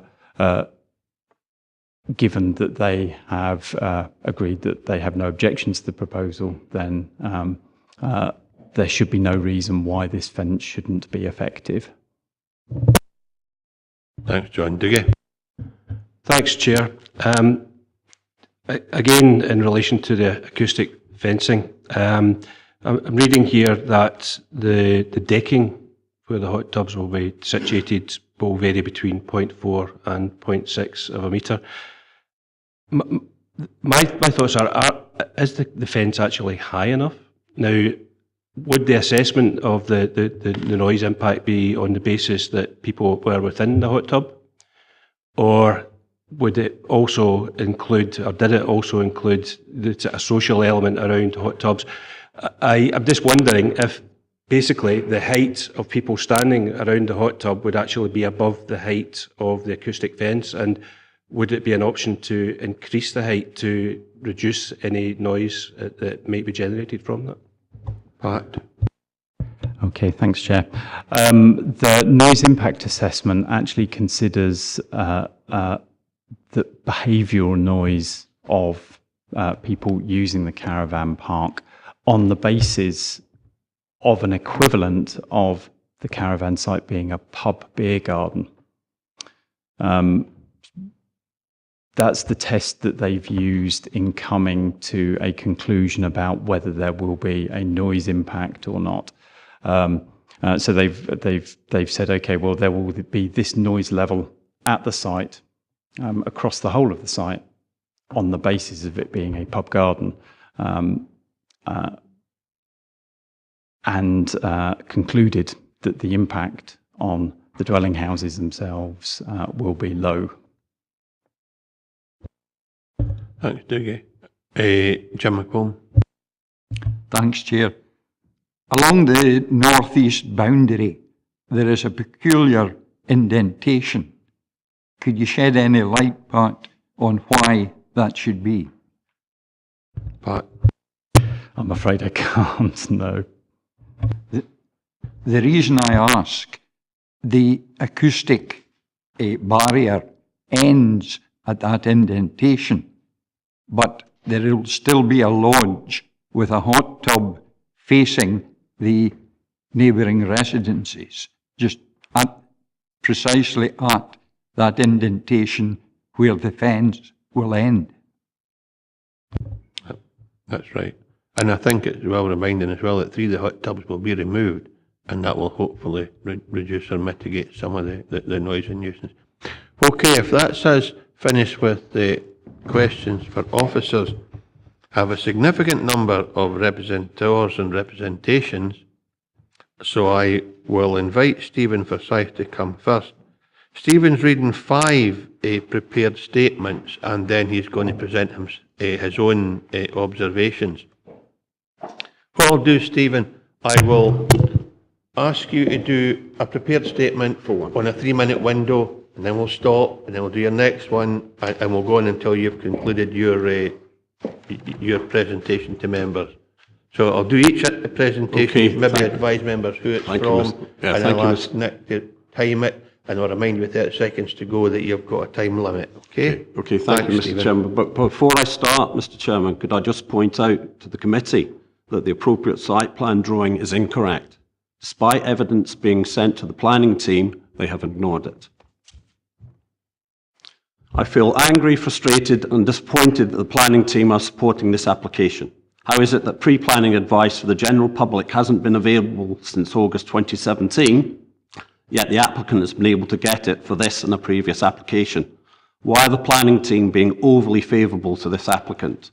This is not a radical proposal. The agent's trying to pull the wool over the committee's eyes. You don't need planning permission to put up a 2-metre high fence. You do need it if you're trying to put it on someone else's land. Drawing 59003-005 showing this new fence are inaccurate. Despite documentation being sent to the planners confirming our boundaries, they have been disregarded. The applicant applying for permission to move 3 hot tubs, which he hasn't got planning permission for in the first place. Why hasn't he just moved them? The screening the applicant proposes to put up on the northwest boundary would just be a further blot in the landscape. We can see quite clearly the hot tubs and decking from lodges 5, 3, 2, 1 and 6 from our property. For privacy reasons and for our visual amenity, the hot tubs and decking would need to be fully enclosed all the way around them. He hasn't proposed this. The planners are not making the screening and planting on this side of the park a planning condition. Therefore, it won't happen. We will still be able to see the semi-naked people from our property, and they will be able to see us. These semi-naked guests will also still be visible from the U103N road. For nearly 3 years, this has remained a blatant breach of planning, only brought to the attention of the planners by neighbours who are still at their wits' end regarding noise and antisocial behaviour. Why isn't he moving all the tubs that adjoin neighbouring properties? Lodges 5's hot tub and decking adjoin our property, Sleep 8 and has loud parties most weekends, and which overlooks our property, isn't moving. We asked specifically for the hot tub and decking from this lodge to be moved in the last application. The applicant has not listened to us and isn't part of this radical proposal. Why not? He simply doesn't want to spoil the views for his holidaymakers. The applicant doesn't demonstrate why there's a specific need for the hot tubs and deckings in this regional scenic area. Where is his evidence that hot tubs are commonly used in D&G? The vast majority of holiday parks in D&G do not have hot tubs and don't have neighbouring properties on their boundaries. These hot tubs all face inwards and are fully enclosed, unlike the proposal for Mouswald. The main reason he gives for the decking being so large is for disabled access. The enormous size of the decking means that it's way and above the 5 metres required for disabled access. You have 30 seconds to go, Stephen. The canopies of the trees drawn in 59005 are drawn inaccurately. They hide nothing at eye level. This creates a false impression of what the site coverage of trees like is at this site. This site coverage is minimal. The objector's photos can confirm this on e-planning. What environmental impacts have been considered by the planning team in this application? I'm a keen ornithologist and worry about the effect the light and noise pollution has had on and will have on breeding birds. Can you conclude that? As this proposal is contrary to local development policy OP1A, I request that this proposal is rejected. Thank you. Thanks very much. Stephen, would you be kind enough to tell us who that... Sorry, that was Andrew Forsyth. Andrew, okay. And members will be aware we can't ask Stephen questions based on a written representation. Thanks, Stephen. Will you do your next one now, please? In the same... Can I get a drink of water? Yeah, sure. Aye. Thank you.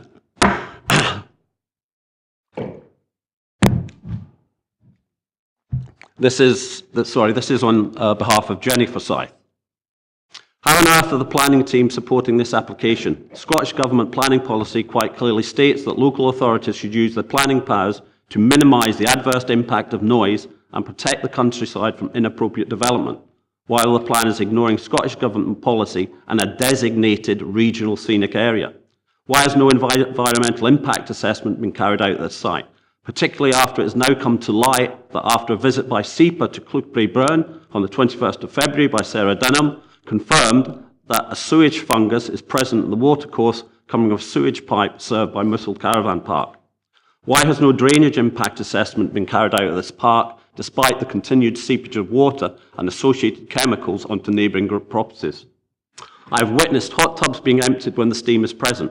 SEPA quite clearly state that this should not happen, as chemicals will still be present. I've also witnessed hot tubs being emptied into adjoining farmers' field.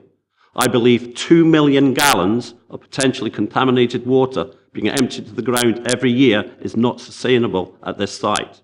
It is extremely worrying that the agent has stated in his application that the AHO, on a visit to this site, has had to just recently introduce a monthly laboratory testing programme and a record-keeping system for the hot tubs. This begs the question, what has been happening in the past few years at this site, and what has the effect been on the environment? Applicant is breaking planning conditions with regard to permanent residents living in holiday accommodation. The wardens are currently breaking this condition. Neighbours will be passing on their information to the enforcement officer. When the enforcement officer requested names and addresses of residents and guests, just recently through 272 enforcement notice, why did the applicant refuse to comply? Why aren't the planners putting in a planning condition and similar to that at Westlands that a register of guests and residents is maintained, providing their names and addresses? On request, this will be made to the council officials, thereby doing away with the contentious issues regarding permanent residency in this park. The agent states that this 10,000 litre tank, planners state it's 14,000 litres, would be able to feed the system within this site. It takes 1,600 litres to fill up a hot tub at this site. A full tank will only fill 6 hot tubs. What about the remaining 5? I don't see how this tank will solve the problem of poor water pressure created by filling the hot tubs. 36,000 litres a week is unbelievable. It still needs to be filled to go, Stephen. From mains water. Who will control this? When and how will this tank be filled up? What effect will this have on neighbours' watering pressure? I have serious concerns about the quality of acoustic fencing. Fencing is more effective when constructed with no air gaps and sealed to the ground to prevent sound leaking through. This fence is being built with a 5 centimetre gap at the bottom. It needs to be placed as close as possible to the source to maintain optimum performance. It is an estimated 10 metres away from the Lodge 5 and an estimated 15 metres from other lodges. Do you want time to have a drink before we go to the next one? Can I just finish? Could I just finish, Mr. Chairman? If it's a few seconds. Yeah, this proposal is contrary to local development policy OP1A. I request that this proposal is rejected. Thank you. Thanks, Stephen. Do you want a minute for a bit of water? Yes, please. Apologies. From Murray, is it? Murray Forsyth, correct. How on earth are the planners supporting this application? How come there are no measurements given for any of the 23 units of decking? When did approximately in between become part of planning vocabulary? On the plan submitted by the applicant, the hot tubs are cited incorrectly, and the hot tub nearest our boundary is 4 metres by 4 metres and holds up to 10 people. It's enormous, double the size the planners state they are. She obviously didn't check, the planners obviously haven't checked these details, which gives rise to the question, how have they checked anything that the agent applicant has stated in terms of measurement? What is there to stop the applicant increasing the size of the hot tubs and decking if there are no individual measurements? There are no plans on this application to change anything in regards to lighting. Why not? This is a designated intrinsically dark landscape. The lighting from lodges 5, 3, 2, 1 and 6 that illuminate the decking and hot tubs are far too bright and each illuminate an area some 30 metres into the adjoining countryside. When did flashing blue, green, red and white uplighting from the hot tubs become acceptable in the countryside? The lighting is clearly visible from our property, the A75 and the U103N roads. If there's a security issue, if there's a security issue with which the applicant states there is, then why isn't he using PII detectors or infrared controls, which should be used in a designated E1 area? What ecological impact has this lighting, which is kept on 24 hours a day by the site, had on our wildlife in the past 3 years? And what about the future? Police were recently called in January and February regarding noise. They were called at 11:10 p.m. after the supposed curfew time of 11 p.m. The police have confirmed that these were single-sex parties. How does the applicant propose to stop this antisocial behaviour? This new fence won't stop guests throwing their rubbish, bottles, cans, etc. onto our property. It doesn't prevent noise. It's extremely easy to book large single-sex groups at this park. The majority of parks in D&G only allow 4 people of the same sex to book. Why hasn't Mouswald Caravan Park got this policy? These large single-sex groups are here to party, have no respect for the countryside or neighbours. I would suggest they're responsible for the astonishing increase in littering that has occurred in this rural hamlet. I see Border Caravan's other site at Westlands is advertised to open towards the end of March. I wish them the best of luck in this new venture. But I believe the hot tubs and decking at this site have no planning permission here either. 30 seconds. The agent argues the restriction of alcohol is beyond the control of the owner. A starting point would be the banning of drinking alcohol in the hot tubs. BISTA, the governing body, recommends no drinking of alcohol at all in hot tubs.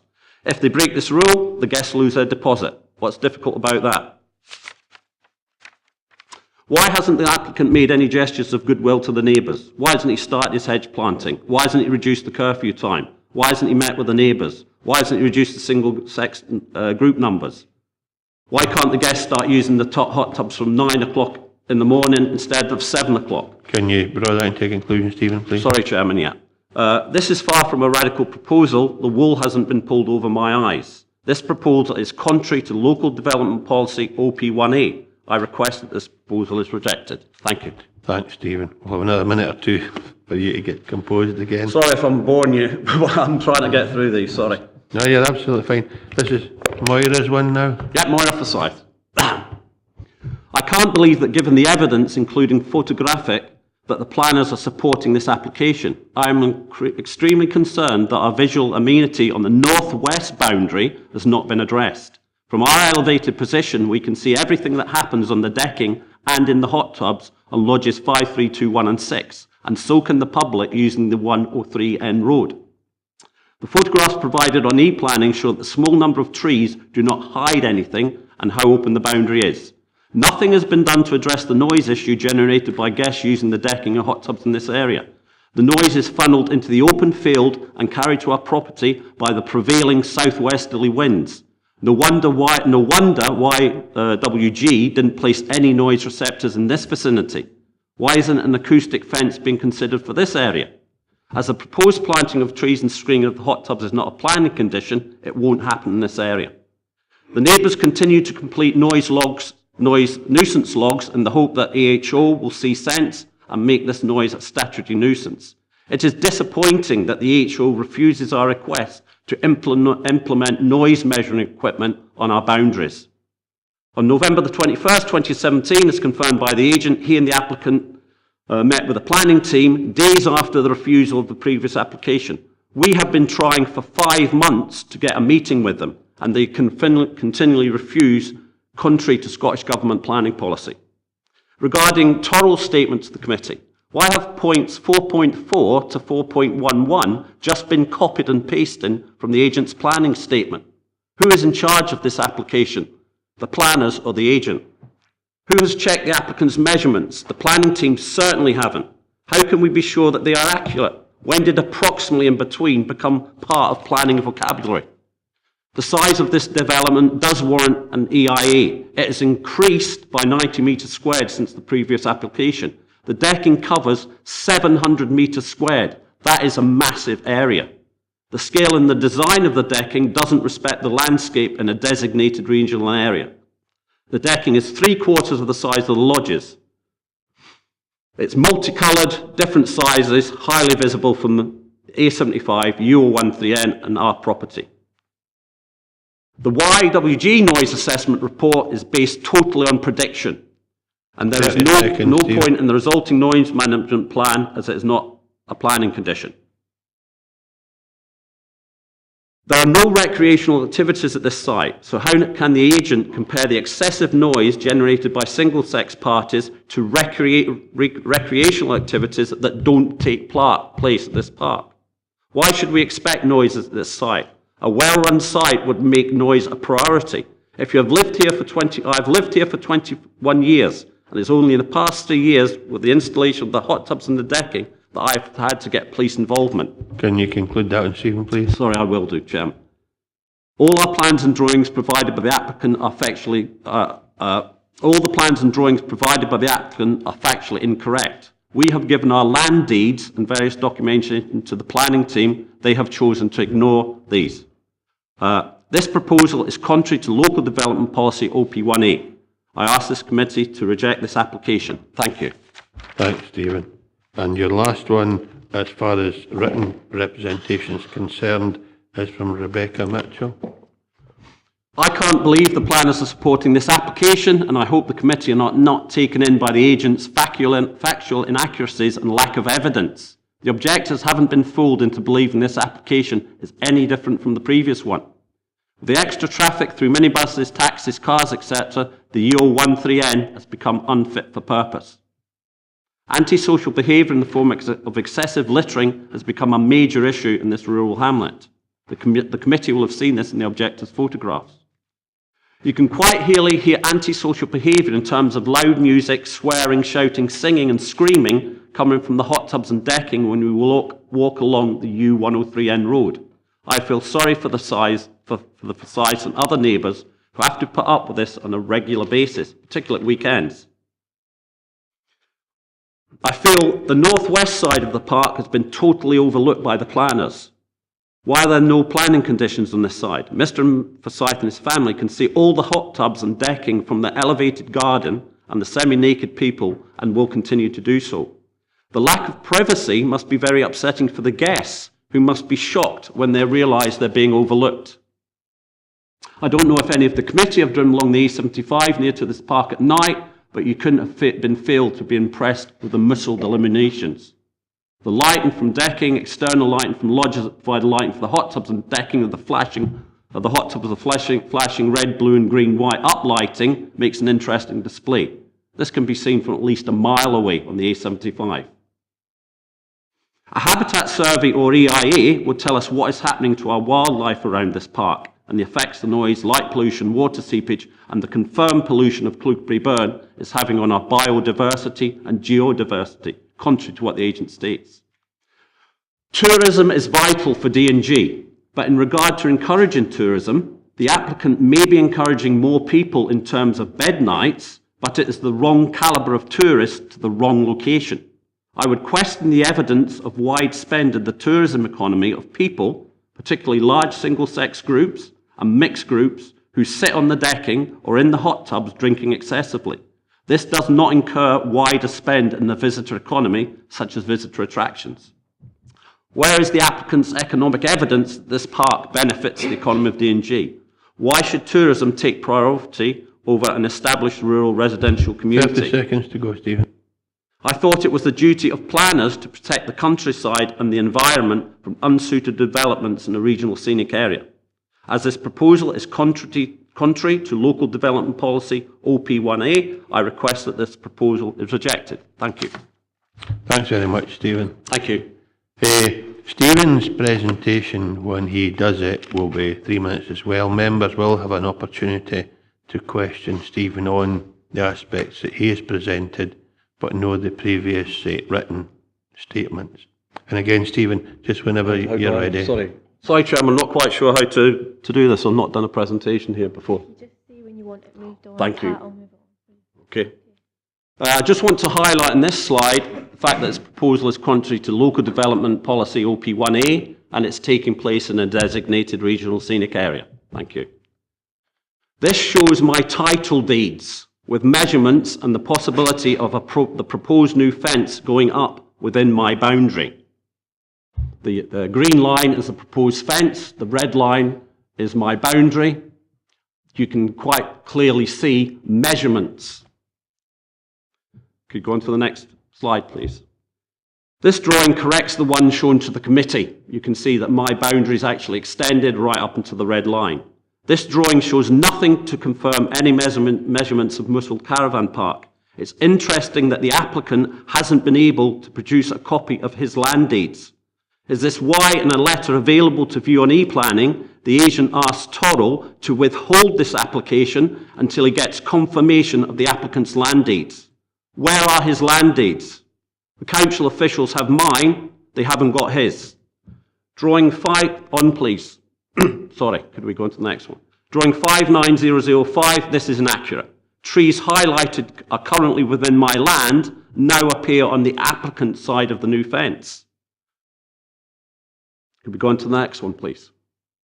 I would like to highlight the fact that the decking is being removed. Sorry, this is slide 5. Could you go back to slide 4, please? Could you go back to the next slide, please? Sorry, slide 5. This tree is directly opposite the southeast corner of Lodge 5 in drawings 5905 and 003. Mr. Proctor, EHO, using my deeds, has confirmed there is a breach of planning regulations. Lodge 5 is too close to my boundary at this point. The fire officer who further investigated this confirms this, but decided at present there is no fire risk.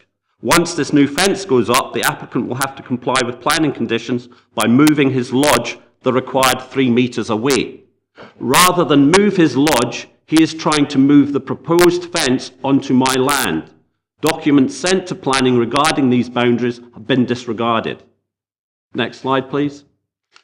This is the tree which has now appeared by a miracle on drawing 005 and 003 inside the applicant's land. It's possible that the applicant might argue that this new fence could start some 6 metres inside my boundary. 30 seconds to go, Stephen. Next slide, please. This is the view of the tree on the edge of my boundary where the breach has been confirmed. Someone has been trying to push my fence back using boards and planks of wood. The police are investigating. Could we go on to the next slide, please? This shows the opposite side of the tree and my current fence totally pushed back. It also shows the straight line of my boundary as confirmed by my title deeds. I believe the applicant should be made to comply with planning regulations by moving Lodge 5. You don't need planning permission to put up a 2 metre high fence. He does need planning permission from this committee, though, to put it up on my land. Thank you, Stephen. Sorry, could I just, I request this proposal is rejected. Thank you. Thanks, Stephen. Thanks very much for your Thank you, Chairman. Thank you. Stephen. Thank you, committee. Do any members have any questions for Stephen? Thank you very much, Stephen. Resume your seat. Thank you. We now have Alec McKechnie. Alec McKechnie will be reading prepared statements on behalf of David Muir, Tricia Beattie, Tom Beattie, and then Alec will then present himself.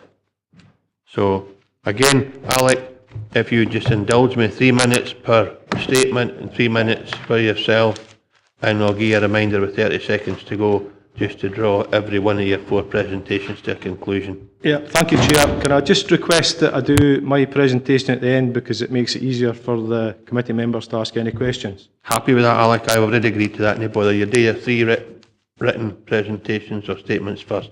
Thank you. And again, I'll remind you with 30 seconds to go, just to wind up each of them. Okay. It's a representation from Mr. Tom Beattie, the Orchard, Mouswald Place. I would have preferred to speak in person, as I did when the previous application for tubs and decking was unanimously refused by the committee, but I will not be in the country for the meeting on March the 8th. I have lived next to Mouswald Caravan Park for more than 40 years in 2 different houses, both bordering the caravan park, and I've been surprised by the recent uncontrolled development of it from a touring caravan park to the mishmash of residential and holiday lodges it now is, with no static caravans or touring caravans present whatsoever. The recent unauthorised and then refused decking and hot tubs have been a particular problem, as since their siting, the noise and light nuisance has increased, along with increased traffic problems on the access road, the U103. Littering and dog fouling mess along the roadside boundary of my property has also been a constant annoyance. I am not looking forward to the better weather, as during last spring and summer, with the tubs in full use without any planning permission, our lives and that of our neighbours were subjected to singing, shouting, swearing and general antisocial behaviour by the holidaymakers, both in and around the park. If the tubs were removed completely as they should have been on the previous refusal, this would not be the case. We could get back to a reasonable quality of life which we had before the decking and hot tubs were installed. The caravan park does not need hot tubs and decking to be a caravan park, and the location of the park in the middle of residential homes and residential lodges is not a suitable place for this type of development. I'm sure the police would also appreciate not being called out to control the holidaymakers and tubs as they have been up to now. I have invested my life into businesses in the local area and understand working with the council, neighbouring properties, landowners and businesses. I understand going through the applications for the appropriate consents for planning and building control approvals and then abiding by them. The Lodge Park does not seem to have bothered with any of this and somehow managed to get the previous refusal and enforcement for the removal of the decking and tubs stopped by a reapplication. This is a complete nonsense. I would ask the committee to refuse this application as it is incompatible with the surrounding land use and enforce the immediate removal of the tubs and decking. Tom Beattie. Thanks, Alec. Do you want to fill us with a glass of water, or are you all right? I think I'm okay, thank you. Mrs. Pat Beattie, The Orchard, Mouswald Place. Having lived next to the park for 40 years and never needed to complain until the current owner took over, I feel the hot tubs and decking proposed in this application should be refused as it's incompatible with the surrounding land use. The caravan park is set in a hamlet of residential houses on two boundaries either side of the access road and farmland around the rest. The caravan park itself is a mix of residential lodges, of which people have to be over 50 to buy, and holiday lodges which seem to be filled with young people partying. Planning has just been passed for a pub and apartments. It's neither one thing or another, with each park being at odds with the other. It may be economic benefit to Mr. Weatherly, it is no economic benefit to anybody else. Park residents, ourselves and neighbours have noticed an increase in noise and lighting since the hot tubs were in use. People wandering around drunk, increased litter and dog mess. The people using the lodges since the tub's introduction have changed from mainly family groups who go out, visit local amenity and spend money, to single-sex groups of all ages, sitting in tubs drinking most of the time. This type of holidaymaker is not contributing to the local area economy as they are not visiting area attractions when too drunk to drive. A previous application for the hot tubs and decking was refused unanimously, and this is no different and should also be refused. It's interesting that the applicant and his agent, Mr. Hale, stated that they did not realise they needed planning for the tubs until the enforcement officer contacted them. But now they know, and they've been forced to apply for Mouswald Park. But they appear to have forgotten, as advertising states, tubs and swim spas are now being installed at Westlands Country Park, also owned by Border Caravans. They seem to have a very short memory. SEPA are currently investigating a sewage fungus in Cuckoo burn. The caravan park has a 12-inch outlet pipe direct into the burn, and concerns have been raised with SEPA before about the waste and smell from this pipe. It cannot be coincidence that it's worse and solids are seen at busy times in the caravan park. I would doubt the sewage system is able to cope with what it has now, never mind anything else. This application has no real differences from the previous hot tub application, which was refused unanimously in November 2017 by the committee. The same decision of refusal should be made now. Thank you. Thanks, Alec.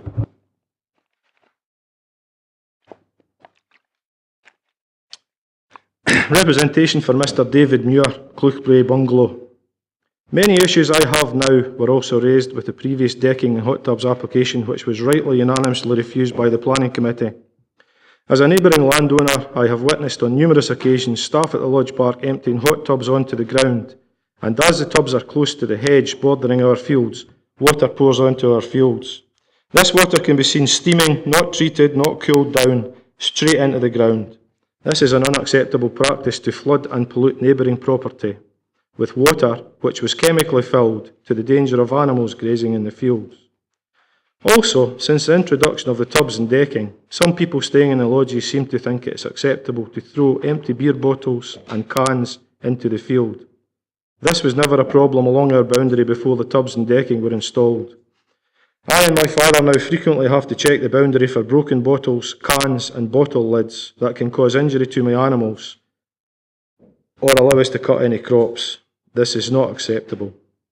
The committee would have to see the hot tubs to appreciate their size. They're much bigger than domestic tubs.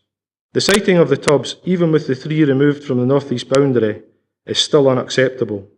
All the remaining tubs are being on the boundary of residential houses, boundary gardens with the park, and far too close to the boundary with our farmland. Many objectors have listed that noise and light pollution caused by the installation of the decking. This is correct. As stated before, the lights can be seen from a great distance around the park at night, shine across our fields some 30 metres, causing livestock to herd at the other side of the field, reducing our effective grazing. During the day, they are moved across the field by the noise coming from the tubs and decking. The noise of people speaking raises to people shouting when the tubs are in use, as the noise of the water jets means they have to raise their voices in normal conversation. Then there's the unacceptable shouting, swearing, singing once people have been drinking all day. The police have been called on numerous occasions to control the holidaymakers, as the park staff cannot or do not want to. I explained for the last tubs application, which was rightly refused, about the several drunk men chasing sheep in our fields, being cheered on by friends sitting in the tub, this causing great stress to our sheep and lambs. Now, also last month, a holidaymaker from the Lodge Park was cautioned by the police for allowing his dog to worry sheep at Calf Park Farm, Mouswald. This behaviour, along with the increased littering of our land since the installation of the tubs, the excess water appearing in our ground and soaking it to an extent of increased foot rot in our animals, the noise and behaviour on the decking, the position of the decking, the height of the decking and the position of the tubs is not acceptable. 30 seconds. Thank you. These tubs are not compatible with other land uses in the area. They do not conform to the local amenity plan. Therefore, this application should be refused. Thanks, Alec. Thank you very much for that. We've now got Alec McKechnie speaking on his own behalf, and members will be able to ask questions of Alec at the end of his presentation. And again, Alec, when you're ready. Thank you, Chair. I have lived in my home next to Mouswald Lodge Park for 20 years, and while I accept tourism is important for the region, I don't think it should take priority over residents' rights to privacy, environmental stability and quality of life built up over many years' commitment to the area through work and investment. I am astounded that this application has been recommended for approval by the Planning Department for a second time, after being refused unanimously by the Planning Committee on the breach of several planning policies.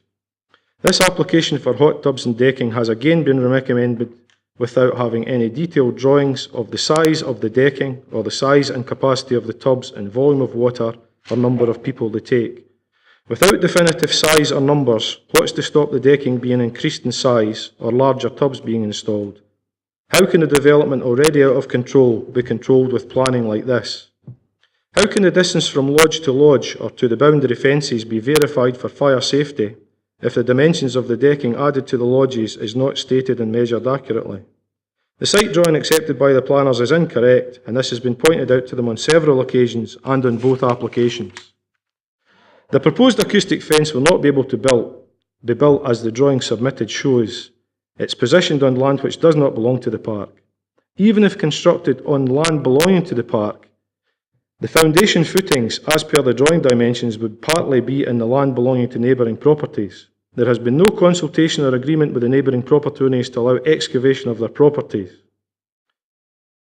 Previously stated problems are still not solved. The ongoing issues with the lack of water pressure to the park and surrounding homes, The wastewater discharge from the tubs at present 66,000 litres per month, and this is with only 11 tubs. Set a precedent with approval of these tubs, and it could be 35 tubs into the surrounding land. We have bright lights 24 hours a day, and the flashing colour lights fitted to the tubs themselves.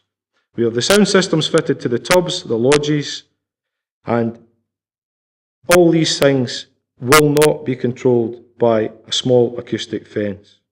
I also have concerns that on record Mr Hanna has stated just after the previous application was refused by the committee that he would welcome and support a new application without even seeing it or considering the committee's reasons for refusal or seeing any of the objectors' reasons for complaint with any new application.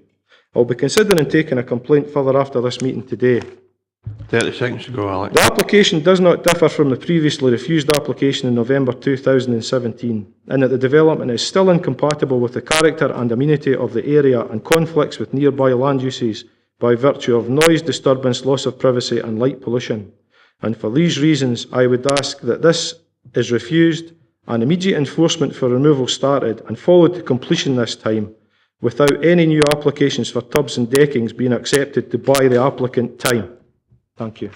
Thanks very much, Alec. Does anyone have any questions for Alec on his own presentation? Jock McKay. Mr McKechnie, there's a proposal, a recommended decision is that lodges 4, 9 and 10 have the hot tubs and decking removed. Are you looking for the whole site to be removed like that, or are you happy with these 3 lodges having the decking and tubs removed? I think the fact that he's willing to move structures that he's no planning permission in the first place is an irrelevance, because he's no permission for any of his tubs. But the 3 tubs that he's suggesting moving are the closest to a boundary fence.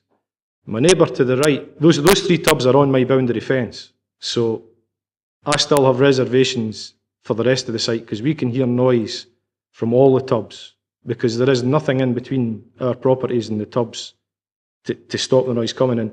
A 2 metre high fence I don't think will make any difference, but in response to your question, I still have neighbours, Mr Smith on my left here, who has 2, the indentation, which Mr Hanna couldn't explain because the planning department haven't looked into anything, is the ground belonging to Mr Smith in the house Annan. That's his property, and at the bottom of his property, both lodges have hot tubs, large hot tubs, that the lodges can take 10 people. So I presume the hot tubs can take 10 people. So he would still have that noise. I can still hear that noise, but more precisely him. I'm here for everybody along that boundary and the farmland for the nuisance that we're suffering, not just myself. To the right of my house where the 3 are being removed, Mr Forsyth has one. That picture there that shows the excess water seepage for the tubs being drained lying all the time. That tub is right on his boundary. The way that's taken with a wide angle lens makes it look much wider than it is. People just lob bottles over that piece of fencing that they've got at the moment, which isn't going to be any higher than the new acoustic fence, into Stephen's ground. They just lob bottles and cans into my ground. We seem to be straying away from the question, Alec. The photographs that are taken by the planning department show in an exceptionally nice light the applicant's side of things. They don't show real life for us. To get back to your question, I think all the hot tubs should be removed because they're not conducive to the surroundings that they've been placed in. It was a fully functioning caravan park prior to the hot tubs. It can be a fully functioning caravan park once the hot tubs are removed.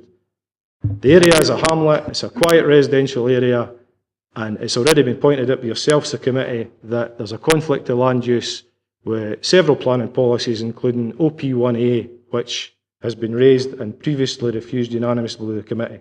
So I would like to see them all removed, yes. Right, thanks, Alec. Thank you very much. Any other questions? In that case, resume your seat, Alec, please. Thank you, committee. Thank you, Mr Chair. We now have Linda McKechnie. Linda will be reading a prepared statement on behalf of Jack Muir. She'll do that first, and then she'll do her own presentation thereafter. And you'll get the same 30 seconds reminder with 30 seconds to go in 3 minutes, Linda. Okay. Thank you. Thank you Just very whenever much. you're ready.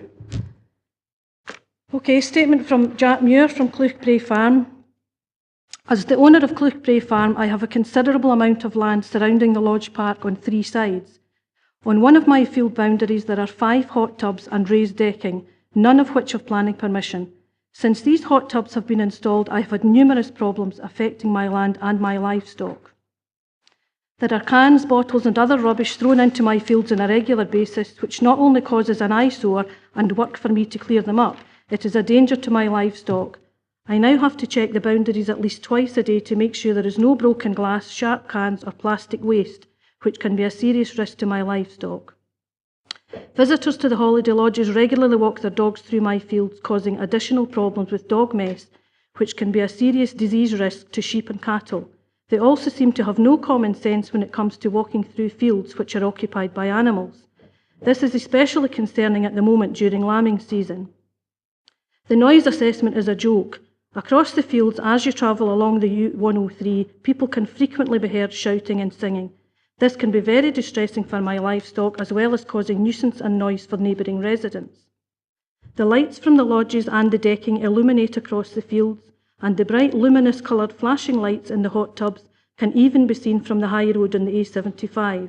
This creates light pollution and further distress for my livestock. The fields that I have bordering the park are constantly waterlogged and saturated from the runoff from the lodges, and the hot tubs being emptied straight into the ground. I think they do this at least twice a week, and the volume of water is very large, over 60,000 litres a month. I am concerned about the chemical content that is contained in the discharged water, as when I have watched them emptying the tubs, they seem to do this simply by putting a hose into the tubs and pumping it straight into the ground. You can see the steam rising from the water as they do this. The proposed water tank is for the supply of water to the site and has no purpose with regards to water discharge from the hot tubs. When I have contacted SEPA about this, they say that it is the Council's environmental officer who is responsible. But the Council officer, Mr Proctor, says it's a SEPA issue. Someone needs to take responsibility for this.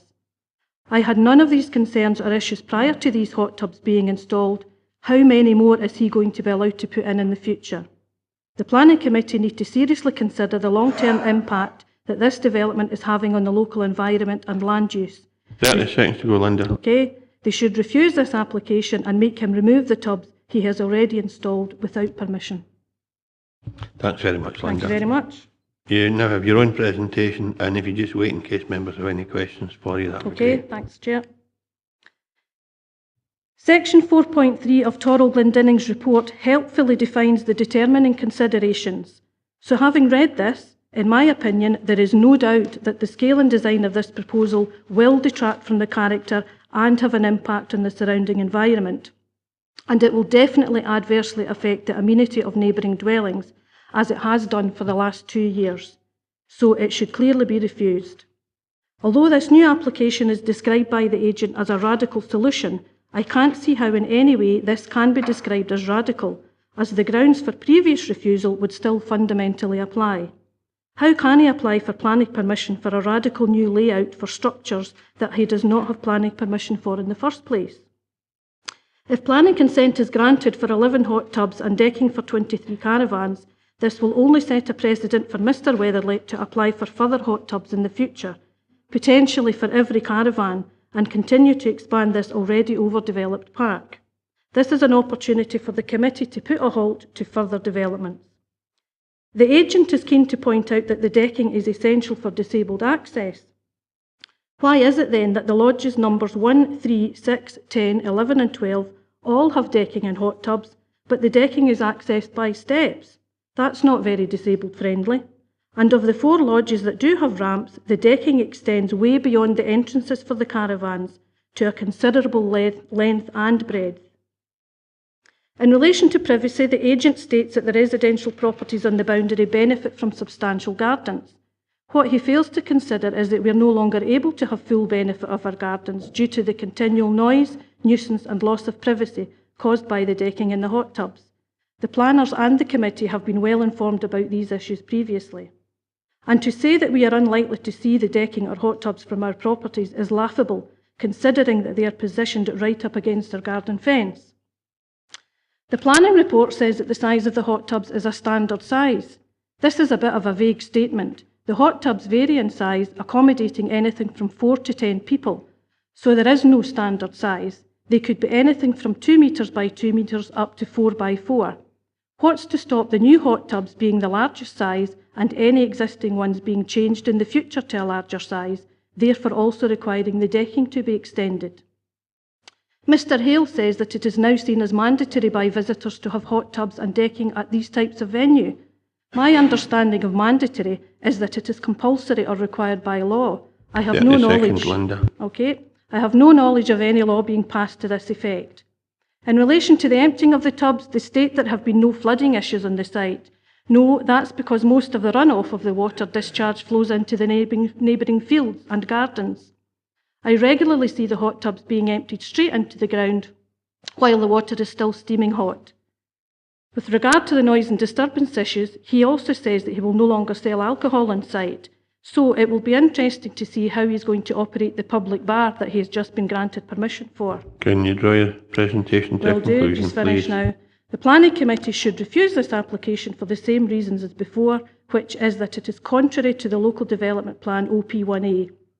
The previous enforcement needs to be implemented rather than continuing to allow Mr Weatherly to find more ways of preventing him to abide by the legislation that has been imposed upon him. Thank you. Thanks, Linda. Any members have any questions for Linda on her presentation? Thanks very much, Linda. Just resume your seat. Hey, we now have Mark Smith. Mark, if you go forward, please.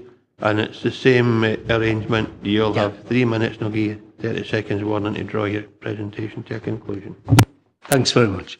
Could I have proposed a block plan on the screen, please? Because I've got I speak for my wife as well, and she entrusted me to share her views as well. Yeah, that one there. So I've got the indentation, and I've not only got the indentation, which is a lot bigger than actually shown on the plan there, but I've also got the rest of the northeast boundary. Yeah, thank you, down to the right-hand side as well. For some reason, whatever use the acoustic fence might be, it's not being proposed for our area, and I don't know what I've done to be dismissed in that way, but I think it's a bit of an insult, really. Also, we haven't had much talk about the large 1,400 litre capacity water tank, which is the little faint blue spot, if you can see that down on the right-hand side behind one of the lodges. And actually would have to be a lot bigger than that to be the sizes which they've indicated in the application. And there's no screening of that. It's 8 foot high, something like that. And once you put that on a plinth as well, then you're close to 10 feet. You see it from our kitchen. So while I'm washing the dishes, I see this great big tank. If it was allowed, it's hidden behind a lodge so that it's not seen from the rest of the park, but that's not considerate to neighbours. I think on the wider front, then clearly there's a disconnect between the neighbours and the caravan park owners. We're all here. I think everyone has made an objection who borders on the site, and for a number of different reasons, but we have all been there for a long time. And my wife and I have been there for over 20 years, and we've had never a problem with the caravan park, always worked very well, part of our community. But as you can tell, recently then that's not been the case. And I think the addition of hot tubs has really generated a different feel to the site. It's moved from being a caravan park to a holiday park.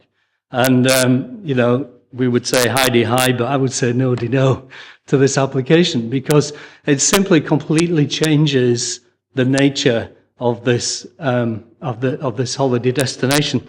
And indeed, the ED10, which hasn't really been mentioned of the council's development plan, things to go. Yep. Says in all cases there will be a presumption against tourism accommodation being used for permanent residents. Well, that's already happening on this park, where you've got tourism mixed in with year-round residency, and you know, it's just ludicrous, really, and we obviously recommend refusal.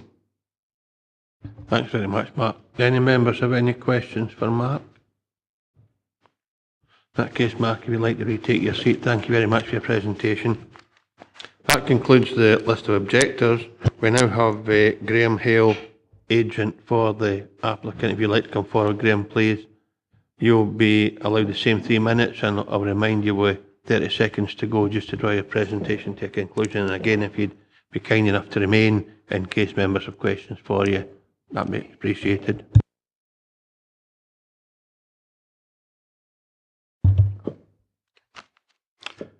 Thank you, Chair, for letting us address the committee.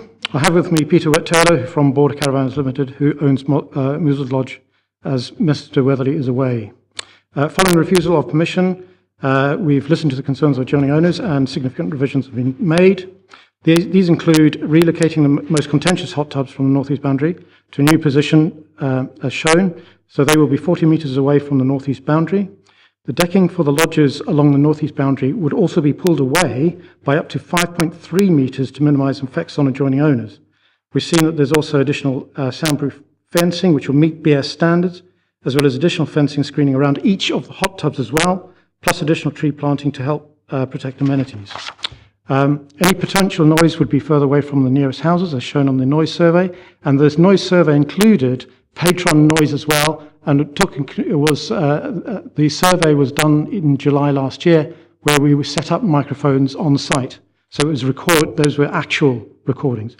Any views of the hot tubs and decking from the adjoining houses will be limited by distance, landform, and intervening groups of trees and planting.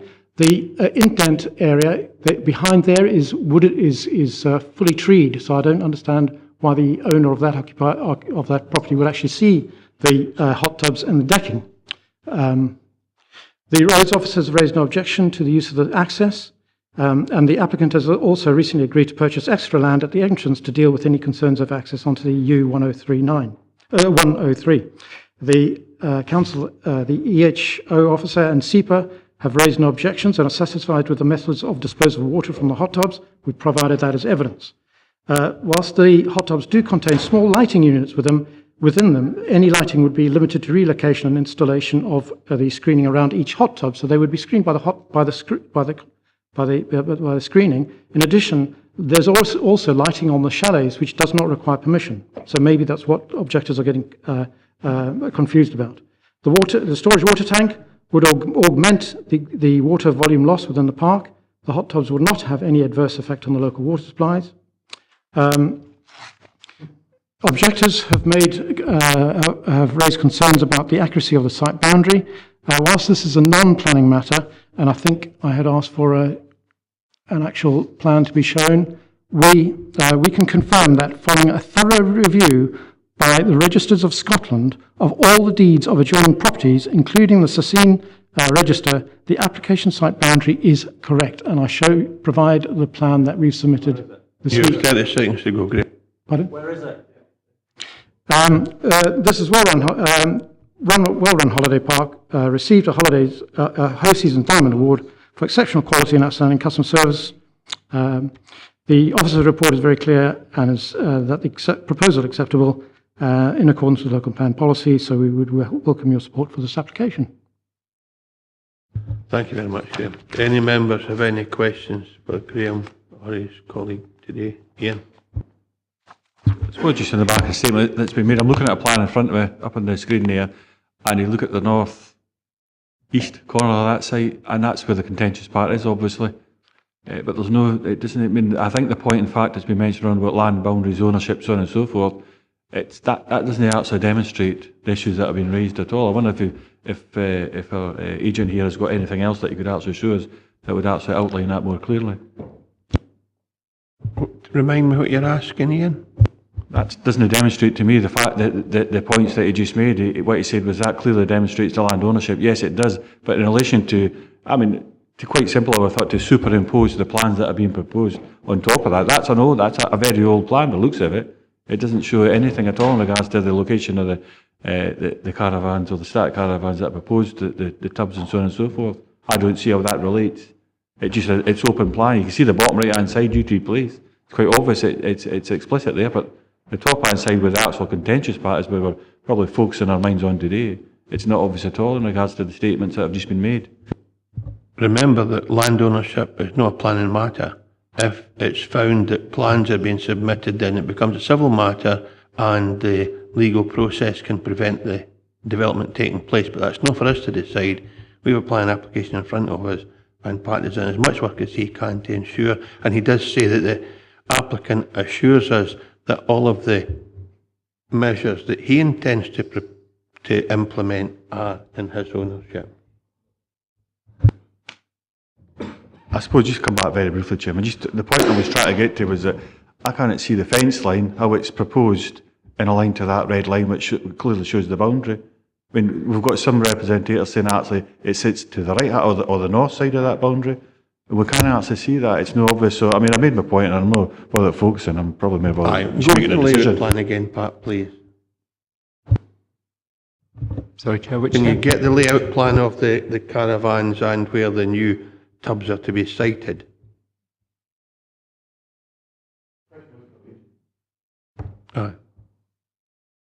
That's as much, and that's what you've been asked to decide today on that particular layout. Wrong. And that's the point I was trying to get to. I mean, whether we get to that here today, you've spoken about land ownership, whether that's a plan, no matter what point. I think personally in this case it probably is. That we'll maybe get to that at some stage, but you cannot tell from that plan. If that there had been superposed accurately on top of the deed plan, so to speak, that's what was presented to us by the agent, I think we would have been able to see quite clearly how that fence lies, how those static caravans lie compared to that actual point. But I think, I mean, you've made your point, Chairman. It's I'd rather make a decision. It is indeed. So still got questions for the agent, Elaine. And then Thank you. Just a couple of things.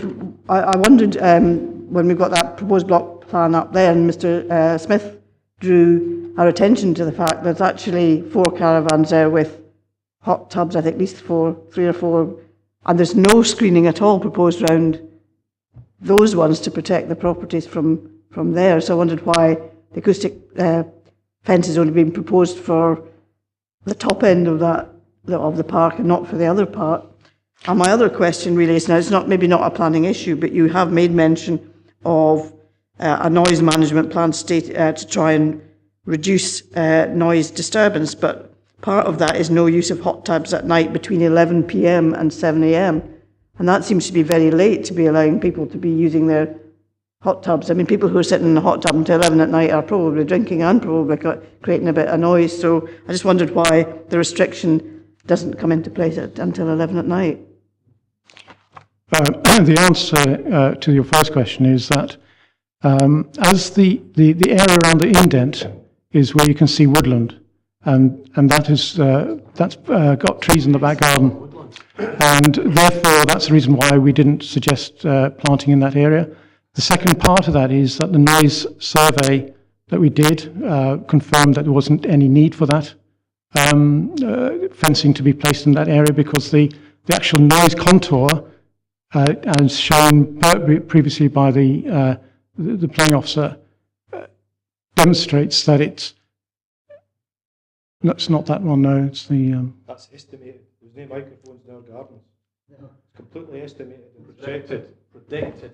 I would have to say, although I understand your frustration, we don't accept representation at this stage from the public gallery. Thanks very much. But, excuse me, there is an indication of some noise getting yes, but the answer is that the distance away, where measurements of disturbance, where the issue of whether it causes significant harm or effect is upon the actual property, the dwellings themselves. So that is the way the noise survey is measured, as to whether it has an effect on the actual dwellings. So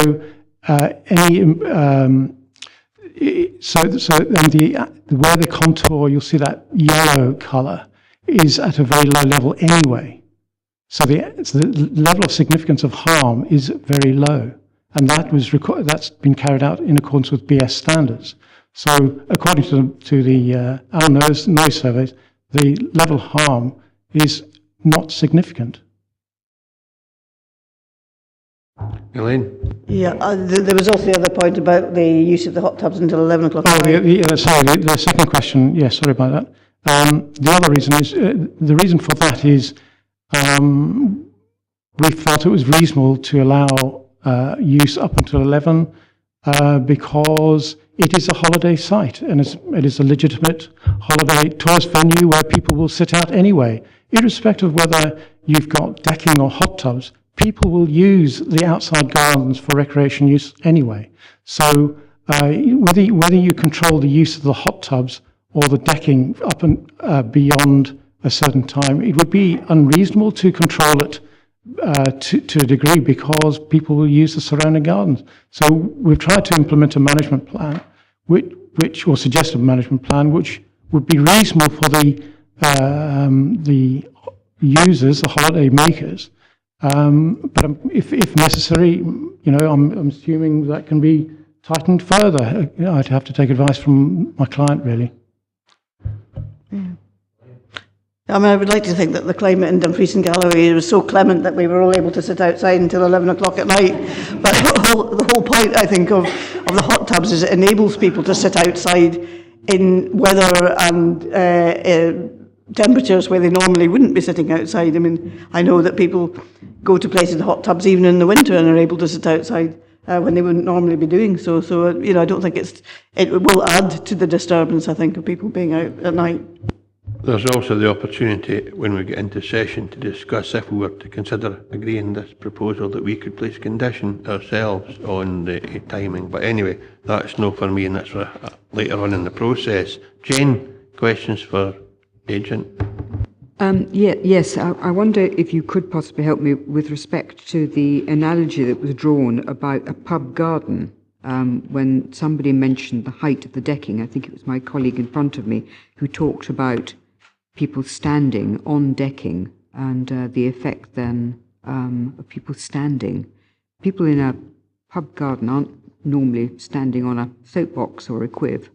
And I'm just wondering, Chairman, if I could ask whether any account has been taken in your noise assessment of the fact that there is a raised issue. People are going to be sitting up further than they would be in a pub garden. The noise survey took into account the full details of the decking, the height of the decking and the height of the surrounding screening. The screening is on top of the decking. So even irrespective of whether somebody's standing up, the screening would also give additional cover there. Jane, can I just answer that? I just wasn't. We put in plans to which show the height of the decking in relation. Sorry, the height of the fence, the screening in relation to the height of the decking. Can I be clear? I mean, I'm not actually talking about the fencing that sits on the decking. I'm talking about the acoustic fence. Oh, sorry. If you see what I mean. Because, I misunderstood you. Yeah. Was that taken into account? Because the acoustic fence is going to be 2 metres high, I believe. But the decking further in is going to be raised, if you see what I mean. So I don't know whether that model... I see what you mean. ...accounted for the fact that it's actually only 2 metres high, but the decking is raised. When we did the redesign, so we relocated the hot tubs along the northeast boundary to the 3 chalets within the middle of the site, and we specified the type of fencing, panel fencing that was proposed along the boundary. That was all taken into account when the revised noise survey was done, the assessment. So it took into account the size of the fencing, the decking, and also the acoustic fencing as well.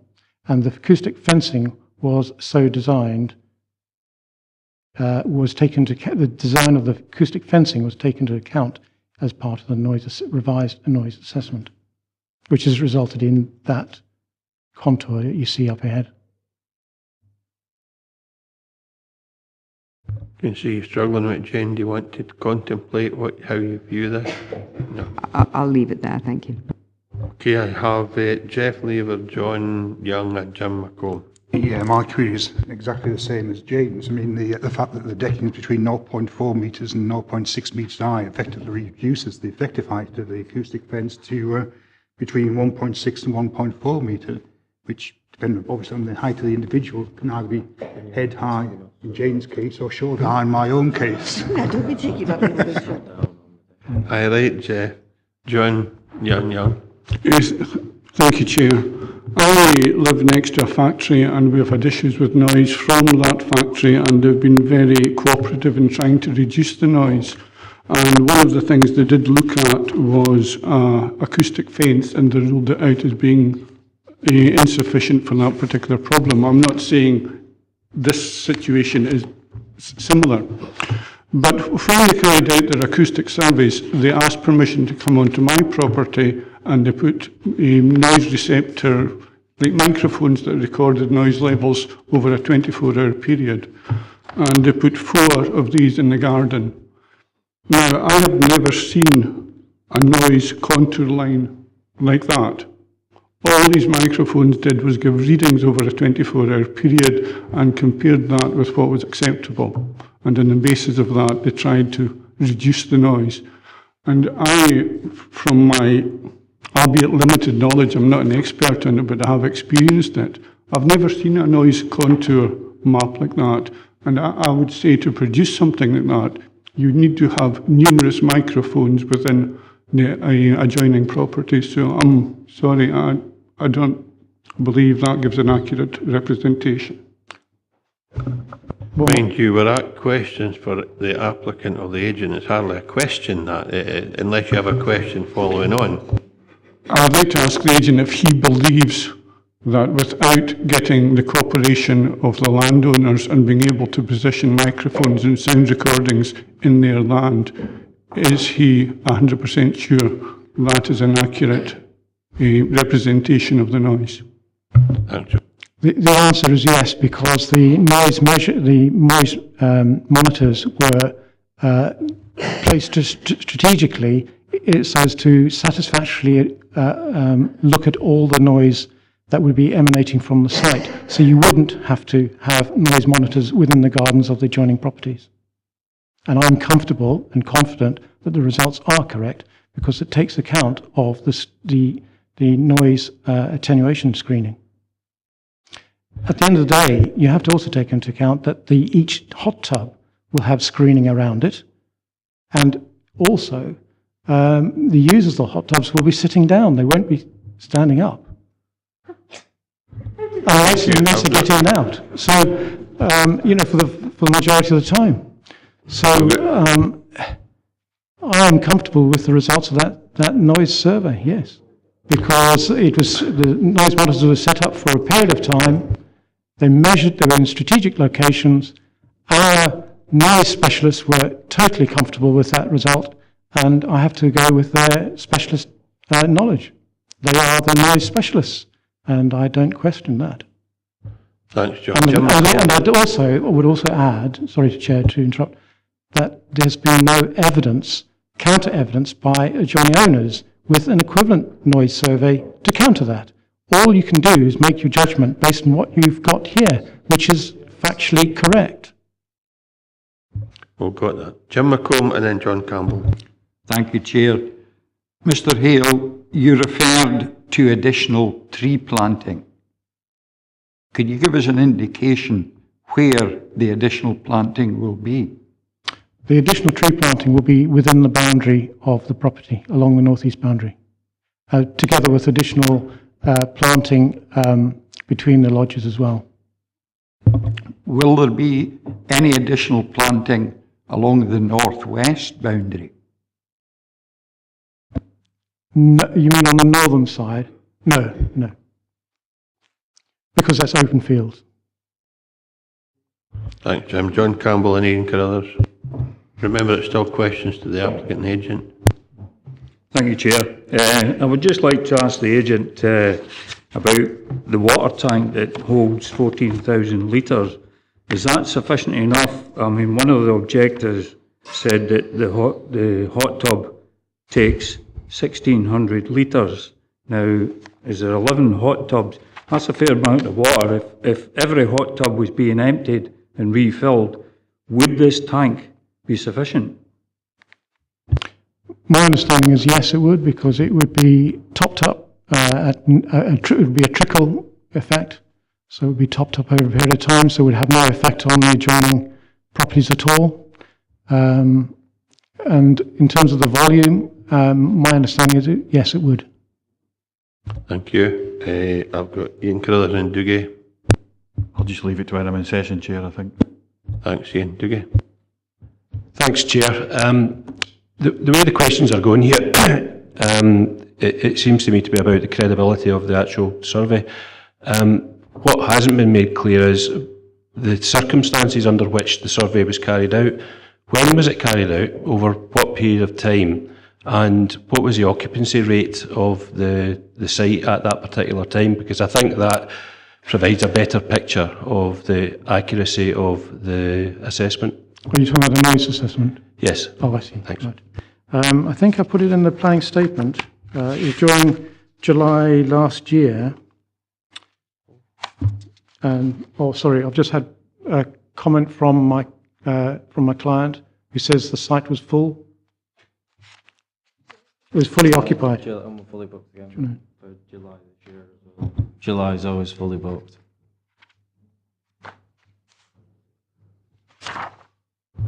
Okay, I think the agent's looking for that information, but in the meantime, if there are any other questions, if the agent finds that information, you can share it with us. If no, we'll have to deal with the application as is. Have you found it? I found what I wanted to look at, so thank you for that. Just to confirm that the noise monitoring survey was undertaken from Friday, 14th of July to Wednesday, 19th of July. So that's over a weekend. And then we've updated it on the 12th of December. And your So it was over a weekend period where your colleague said the site was fully occupied at that time? Correct. Okay, any other questions for the applicant or agent? Okay, gentlemen, if you'd like to resume your seats, thank you very much for your presentation and your answers. Thank you, Chair. Members, we're now in session. Ian? Thanks very much, Chair. I mean, I think, for me, the case hasn't been made in regards to actually approving this today. I think we've had a lot of, and we've listened to both sides. I think we've had a reasonable amount of questions, in particular around about the agent side, in order to get a truer picture of what's actually going on there. But has the case been made for me? It definitely hasn't. I still think there's a land use conflict, and go back to what's been previously agreed, that we felt that the proposal was contrary, and it is contrary actually to Local Development Plan OP1A, when it goes on to say the general amenity as the development is incompatible with the character and amenity of the area, and conflicts with the nearby land uses by virtue of noise, disturbance, loss of privacy, and light pollution. I would move that as a refusal, Chairman. The grounds for why we actually refuse this. I've got a lot of concerns in regards to statements have been made getting to the bottom of particular land ownership, planning regulations, fire regulations, so on and so forth. There's a lot of statements I think being made, but for me this ultimately doesn't, this proposed change compared to the last one we've seen still doesn't go far enough, so I would recommend refusal on the basis outlined, Chairman. Thanks, Ian. I would be content to accept your proposal to refuse if that's what you're content to do, but please don't include land ownership, fire regulations. They're no part of the planning process. Public noise as well, it's no part of the plan. I know you know that, but we don't want to include that as part of any reason for refusing this application. Let's be absolutely explicit, Chairman. I was reading from the top of page 44 and rehearsing exactly the reasons why we refused it last time, but I said I still have on top of that got concerns, but that's not part of the motion. The motion is pretty much a copy and paste of the nothing the that we can previous, deal with in so the we're committee explicit. today. Yep. Thanks for that, Ian. Patsy? Yes, thank you, Chair. We've heard quite a lot today from objectors, and there are people who have lived with this holiday park for many, many, many years, and the problem does seem to have arisen when hot tubs were introduced. And if you can live with a holiday park for 20 odd years and have no problems with it, and then something happens that makes it very difficult to live next door to, you've got to look at the problem, and the problem is the hot tubs. And I would suggest that had this come forward in the normal way for planning permission, before anything had been done, I wonder if this committee would have agreed to the size of the tubs, the decking, the proximity to neighbours. And I would suggest that we probably would not have done. And just because it's retrospective does not mean to say that it's acceptable. I think there's a conflict with the land use being round about it, the agriculture, there's a conflict with residential amenity, there's a conflict with light pollution, and I would like to second Councillor Carruthers' motion on and use exactly what he's done, which is page 44, and it's the previous reason that we refused it back in November. Thank you. And you don't want to add light pollution? It's light pollution is in there. In there. Light pollution is in there. That's fine. Jeff Lever? Yeah, I was totally in agreement with what Patsy said. This was a retrospective application last time, and they've come back. When I was reading through this, I thought, well, what's changed from the last one, which we turned down? And looking at it, basically they're asking for another 3 areas of decking, just moving the tubs around, and a bit of acoustic fencing around one part of the site. I don't think that satisfies the problems we had with the application last time, so I would agree exactly with what's been said already. That's fine. It's a member's decision, and we know that. Planning officers offered their professional judgment, and we're in a position to overturn that if we feel justified in doing so. That's how this committee functions. So we have a proposal for Ian Carruthers. We are seconded by Patsy. Are there any alternative proposals?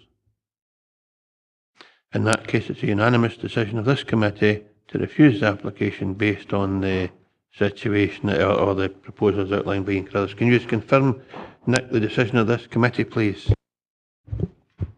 Yes, Chair. As you stated, the decision is to refuse based on fundamentally the same reasons as refusal last time, which were land use conflict, contrary to policy OP 1A, general amenity, light pollution, loss of privacy, etc. And members are aware that that will trigger a automatic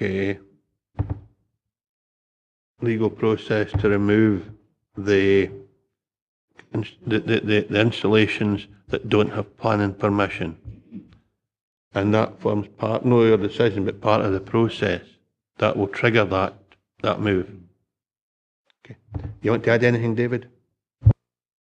No, just to confirm that's already an outstanding committee item instruction in terms of enforcement notice, so that will be proceeded with now. Yeah. Just a query for me, because it's something probably I've never come up against myself, but if for some reason this was to be appealed and there was a delay in it, ultimately that would probably stall it, I think, for the degree of time. Who would represent the council at that point? Because I think the moving the seconder should certainly get the opportunity in which to take that up if it actually comes to that, Chairman. I would think it will be decided by governance who should. It's normally the chair. I'm happy to have you go to these things because I don't particularly want to. There is a process to be followed, and it'd be normal procedure for the council to adopt that process, although they might want to call additional witnesses should that be the case. But I don't think it may come to that. It may simply be an appeal to the Scottish Government that may or may not be successful. Patsy. Well, it's just with regards to the enforcement notice. Does that go out straight away, or is there a time to deal with that? Because we are coming into summertime, we're coming into noisy times and things. What's the timescale on this, please? I would think, in fairness, if there's an appeal, we would stop until the appeal was brought to an end. But David? In terms of process, there's obviously, as I just said, an outstanding committee instruction. So what we will now do is draw up the actual notice and serve it. There is a 28-day period in which an appeal can be lodged with the Scottish ministers. And similarly, there will be a right of appeal for this decision on the planning application. What normally happens if 2 appeals are submitted, one for enforcement and one for a refusal of planning permission, it's what's called a conjoined appeal, where the reporter will consider the 2 issues together. So assuming that the applicant is going to appeal both, then what would happen? It would then be up to the reporter to decide if they wish to have that by written representations, or whether they felt there was a justification for a hearing or possibly even a public inquiry. But chances are it would be by written submissions. And I think the question Patsy had was what would be the process it would stop until the appeal was heard. Is that right? Basically, if an appeal is lodged with the ministers, then you can't carry out any action unless and until that decision is made. Sorry, Chair. So conversely, does that mean that this premises carries on as it is at the moment? I would suggest yes. Yes, basically there would be that 28-day period from when the notice is actually served for appeal where nothing can happen. There will then be a compliance period, which the committee agreed previously was to be 3 months. So that would then, at the end of that period, if it has still not been complied with and there's been no appeal, then that's where we would move to a report to the Procurator Fiscal or direct action. But if it was direct action, it would need to come back to get agreement from committee on that because there's no delegated powers for direct action. But we'll take it step by step, but certainly nothing you can't send in bulldozers right now is what I'm saying. There is a process, we will comply with the process, but at least this committee decision has been made and that's the first stage in the process. Thanks very much, members. I think we'll have a comfort break for 20 minutes. Consultation regarding an application made under Section 36 of the Electricity Act 1989 for the proposed Harryburn Wind Farm comprising erection of 17 wind turbines, maximum tip 149.9 metres, and the associated infrastructure on land falling within the South Lanarkshire Council area at proposed Harryburn Wind Farm site, South Lanarkshire. The application type is a Section 36 consultation. The applicant's Harryburn Wind Farm Limited per Scottish Ministers. Reference number 17/1111/S36. Recommendations to raise objections, and the case officer is Andrew Robinson. Andrew, will you take us through your presentation, please? Thank you, Chair. Yes, this is a consultation that the Council's received from the Scottish Government's Energy Consents Unit, and it's in respect of a proposed wind farm comprising 17 wind turbines of up to 149.9 metres, which is on land entirely within the South Lanarkshire area. Now, this is the application site, which is situated to the west of the A74M at Elvenfoot. And this is the proposed layout where turbines 10 to 14, which is in this cluster here, in the western part of the site, they lie closest to the Dumfries and Galloway Council boundary. Turbine 10 is the closest, which would be situated 4.4 kilometres to the northeast of the boundary between Wanlockhead and Leadhills. Construction traffic for this wind farm is actually proposed to utilise roads within South Lanarkshire. Now, the proposed turbine, pretty standard turbine, but with a maximum height of up to 149.9 metres, and there's also proposed to be a 95-metre mast, which would also be situated in the southwestern part of the site, closest to the boundary with this area. The landscape character areas are shown on this slide. This is where the application site is, and the red effectively shows the boundary. So you've got effectively the closest landscape character areas of the southern uplands and the different types, northwest Lowthers, the Lowthers itself, which is the closest landscape character, and then you've got the Upper Nithsdale landscape character, Upland Glens, and that's is just there as well. Okay, this is a ZTV of the wind farm itself in relation to the landscape character area. So this is the wind farm. All these numbers are just representing the viewpoints that were put in with the LVIA. So this is the wind farm here. And you've got, this is the regional scenic area in green. The yellow indicates areas where the wind farm would be visible from, and zone of theoretical visibility. Moving on to cumulative wind farm development, this is showing, well, it says scoping, in planning and consented and operational schemes. So here's the proposed wind farm within our council area. This is the North Lowther Energy Initiative scheme, which is shown up as being in scoping. It's actually an application that's now in with the Energy Consents Unit. of which this council has been consulted and is a statutory consultee, but it's still being considered, and it will be going towards members in due course. So yeah, that's the list of wind farms. So you've got Clyde and Clyde Extension, which are quite key to consider in this proposal. And then there's other wind farms, Hairstains, and then clusters on the western side of the other side of the Nithsdale Valley. We can come back to that if members need to look at that for reference. This ZTV is a fairly straightforward one in terms of it's a ZTV in comparison with the proposed Harryburn Wind Farm and all those that are operational and consented. So Harryburn is shown in light blue, a few areas around the wind farm. Yellow is all operational and consented wind farms, and those areas shown green are where you would see the Harryburn Wind Farm and operational and consented wind farms. This is a similar ZTV, but it's actually showing the proposed wind farm and proposed development.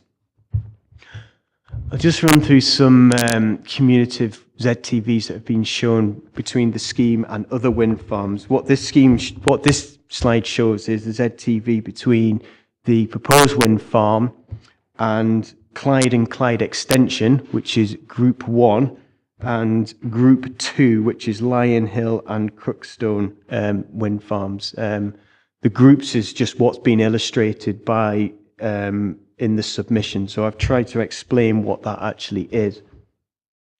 There's a proposed wind farm. This is Clyde and Clyde Extension, and then you've got Lion Hill and Crookstone, which is just down here. So in relation to this wind farm, you've got Harryburn, which is shown as as blue. The Clyde wind farm is shown as yellow, and the cumulative impact between Harryburn and Clyde wind farm is shown as green areas. And this is another one which shows the proposed wind farm, which is Harryburn, in relation to Group 5, which is Glenmucklock, which is within the Dumfries and Galloway Council area, and Knoxhead, which is up here. So again, of point of interest, you're looking at blue is Harryburn Wind Farm, green is both Harryburn and these two clusters here. And what this final one shows is Harryburn Wind Farm and the proposed North Lowther scheme, which is shown as green, where you would see two wind farms together if both were consented. And the yellow would show North Lowther viewpoints for that. Okay, the viewpoints that have been included in this are just those that are within the Dumfries and Galloway Council area. So this is viewpoint 15, which is actually taken on the border between Wanlockhead and Leadhills. So it's looking northeast towards the site. So you can see the proposed wind farm in blue, and the green wind turbines are Clyde and Clyde Extension, which would be in the background to this. Slightly bigger slide just to show that a bit more. And yeah, the wind turbines are there, so I've included that slide, which is slightly bigger, so you can see the wind turbines here, and Clyde Extension would be in this, is just here. Viewpoint 27 is actually from a position on the Southern Upland Way within this council's area, just to the northwest of Wanlockhead. What we've shown here, this is looking towards the proposed wind farm, which is shown in blue. And that would be the view you would have of the proposed wind farm from this viewpoint. Right, now this is showing a cumulative look from this viewpoint. So the top one is effectively what was shown before, but with Harryburn, Clyde and Clyde Extension, and the proposed North Lowther scheme. So that's looking northeast. If you look to the south, the southeast is shown on the bottom slide, so you'd be seeing North Lowther in this viewpoint if it was to be consented. top slide is going around to the southwest, so effectively that's looking back towards the direction of the Nith Valley towards Sanker, so you'd have North Lowther and then other wind farms on the other side of the Nith Valley. And then the final one is looking northwest towards towards Kirkconnell and back towards the border with East Ayrshire. So you'd have North Lowther and the other wind farms in the background. Viewpoint 9 is taken from position just north of Moffat, so it's looking west towards the site. And effectively from this viewpoint, you would see the proposed wind farm, which is here, and there's various other wind farms as well. So this is Clyde and Clyde Extension just here. I think I'll go to the next slide, which is a slightly bigger version of that. Viewpoint from Queensberry, which is just to here's Thornhill, just to give you an idea of where that is. And that's looking north towards the Lowther Hills.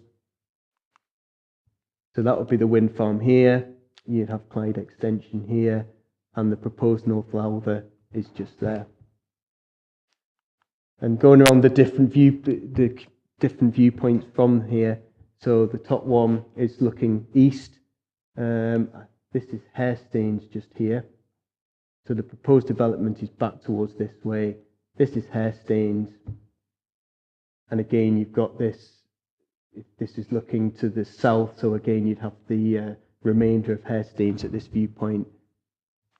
And then looking to the west, we haven't included that because there wasn't really anything to show on that one. This is the next viewpoint. This is from the Southern Upland Way. So here's Sanker. This is Southern Upland Way, which is further away from the site. So again, you're looking towards the site in the northeast direction. It is a bit more distant here, but this is really focused on the cumulative impact from this viewpoint. So the proposed wind farms, you'd have North Lowther, the proposed Harryburn site and Clyde Extension. And then going around from different viewpoints here, so it's looking northwest from that viewpoint, and then to the southwest, so you're looking back towards Windy Rig, proposed Log Wind Farm, Woolsey Side, and Whiteside Hill. So after assessing this consultation, officers have recommended to raise an objection. Particular concerns are that this proposal would bring wind farm development, would extend effectively the Clyde cluster of wind farm development closer to the Dumfries and Galloway Council border. It would also result in wind farm development within a tract of open ground within the Lowther Hills, which currently doesn't have wind farm development on it. There's also considered to be significant adverse visual effects from viewpoints such as the Lowther Hill, and there are considered to be significant adverse effects on views of Leadhills from Warnock Head, and also adverse effects on Warnock Head and Leadhills as historic mining villages. And as a result of these concerns, it's recommended that the council raises an objection to this proposal. Thank you, Andrew. Any questions for the case officer? Joe? It's not a question, it's just a comment. Go on then. The gentleman, he should keep this to himself, it should stay within this room. He actually found an area where he took a photograph and there's no wind turbines. And this list here, there's 495 turbines in that area. That's an absolute disgrace. And I will continue, or you want me to stop there? Let's congratulate I've had a great deal of difficulty with the landscape architect in the council. But this time, Lowther Hills are attractive, distinctive landscape and represent an important strategic gap in a developed pattern. I'm glad to see that. I wish you'd do that more often. Thank you very much, Are you Chairman. proposing we agree the recommendation?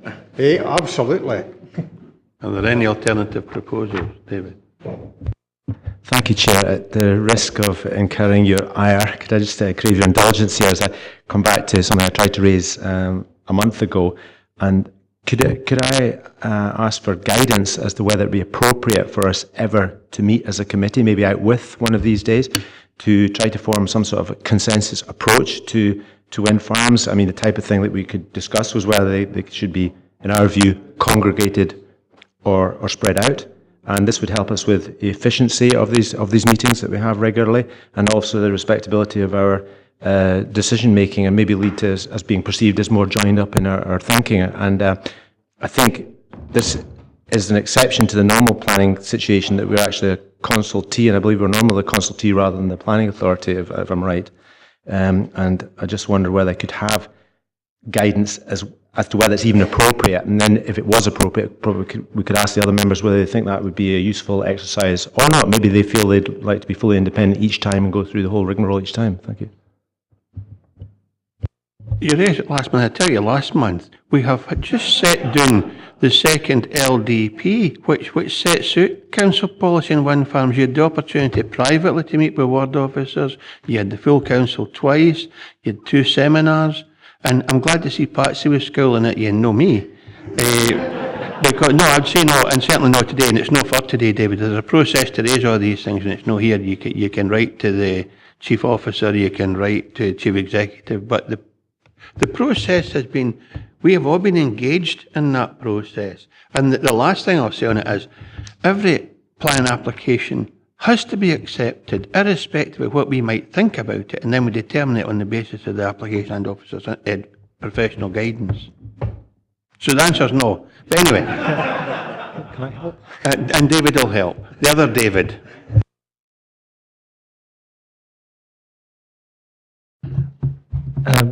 Basically, the Chair, you're absolutely correct in what you're saying about the Council's policy on this matter, but I do recognise that not all members have been on the committee for as long as some others, and therefore it is quite a complex history. We have in the past had member seminars on things such as wind farms. We're quite happy to do that. It would be sort of behind closed doors where we can discuss these things, and it's not being recorded and available online. We're quite happy to do that again if that would assist with members' understanding of how we have to assess these things and the general policy context. If that would assist. May I ask if there's any, or can you ask if there's any appetite for that? Maybe there's no appetite for concerted. People are happy to keep going through the same discussions each time in an uncoordinated and sporadic manner. Okay, fair enough. I think that's where we are. That would be typical of us. This will not propose to the members anyway. And if David, the other David, this David in the council chamber now, if you want a seminar on it, provided you and your colleagues and others are willing to attend, that'll be fine, because it's generally very poorly attended, although particularly well organised, and staff put a lot of time into it. So the offer's there if you want to try and arrange that and get enough folk there to make it worthwhile, because we don't want to use up 20 members of staff for 2 folk to turn up to a seminar. It would be of use if there's interest in that, and I just wonder, rather than me going around and asking people, I thought perhaps you would help to form a view as to whether people would think that a sort of more concerted consensus view could be put forward or not. Maybe they aren't. I just don't know. You can ask them privately. I'm no asking. We have a proposal that we go with officer's recommendation. We in agreement. That is a unanimous decision. Thanks, members. Agenda item 7, Dumfries Ice Bowl. The proposal is continued use of temporary swimming pool building and siting of associated plant and machinery for a further period of 24 months without compliance with condition 1, time limit of planning permission 16/P/3/0101 at Dumfries Ice Bowl, King Street, Dumfries. This is a full application. The applicant is Dumfries and Galloway Council. The reference is 17/2194/full. The recommendation is approved subject to conditions, and the case officer is Judith Turnbull, and Judith will take us through a presentation. And when it comes to questions to officers, I don't want to get into a discussion about DG1. This is simply a plan application on the siting of a temporary swimming pool. Judith, will you just take us through your presentation, please? Thank you, Chair. I'm a bit ahead of myself here.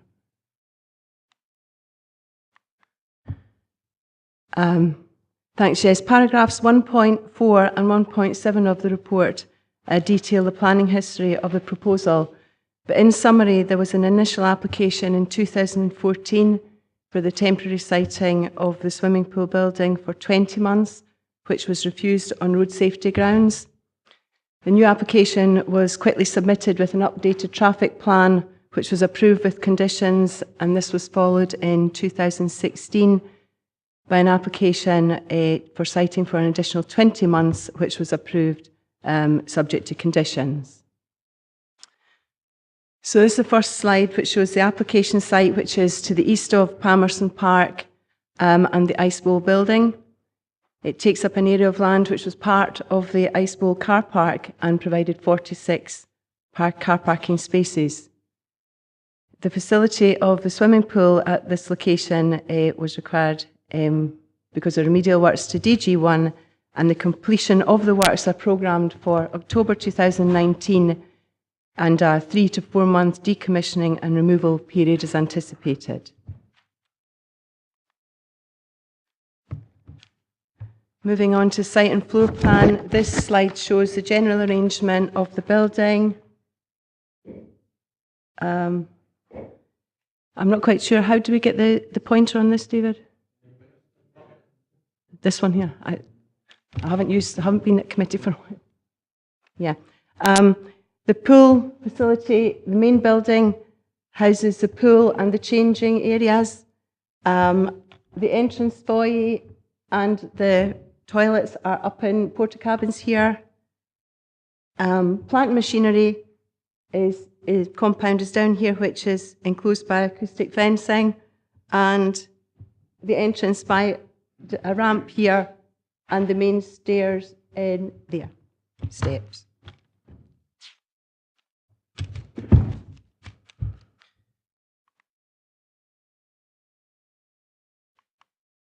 Moving on to the elevations, the west elevation is adjacent to the Ice Bowl, and you can see on it, that's the first one. Here you can see the porta cabins for the foyer and toilets, and the ramp facility here. The south elevation is just to the rear of the building. This one you can't see on this, apologies, if you look on that screen, you can see the roof, which doesn't seem to really have come up on the west and the east elevation, so it looks a bit strange. So the east elevation is the one facing King Street, which you generally see on approach from the town, and this is the elevation facing the Ice Bowl car park, which you can see the steps and the access ramp.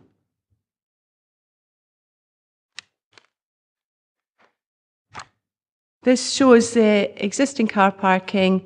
I've just included this because initially the parking provision was a concern. The slide shows the 46 spaces which were lost due to the temporary pool. It's on the left-hand side where the application site is shown, and the remaining spaces are put in the red bubble, existing car park. Overspill car parking is available at the Queen of the South Arena, which is just a short walk from the Ice Bowl, as indicated along the access road, which is marked in red. This slide shows available car parking roundabout. The two on the left-hand side are quite close to the Ice Bowl at King Street. One's just down the road, and the second one's just across the road. The one on the left-hand side at the bottom is between the river and Glasgow Street, just near Buccleuch Street Bridge. The one on the right-hand side at the top is on College Street, just near the riverbank.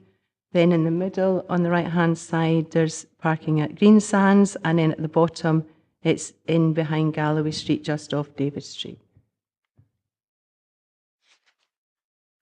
This is just a view on approach from the town. In the middle of the site, you can see the temporary building with the acoustic compound, the plant and machinery compound enclosed by acoustic fencing.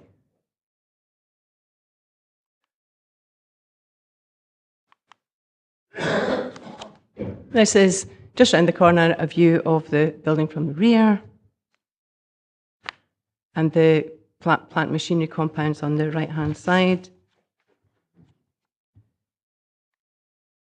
This says view east from King Street. It's actually view west, but it's just the view on approach. Really, you can see the swimming pool building on the left-hand side with the plant compound just in front of you, and then in the distance, that's the Ice Bowl building with the car park in between. This is the view from the car park. You can see the access ramp and the steps to the right-hand side with the entrance foyer and office area between the pool and the Ice Bowl building. There's a couple of slides from inside the plant machinery compound. There are two containers in there shown on the two right-hand sides and other items of machinery and plant. So to sum up, the Council Roads Officer has no objection to the application and isn't aware of any roads or parking issues. There have been no physical changes to the site or the surroundings, and the basic proposal details are unchanged from the previous application. The three conditions are recommended. The first is detailing the temporary permission for 24 months. The second is a standard noise condition.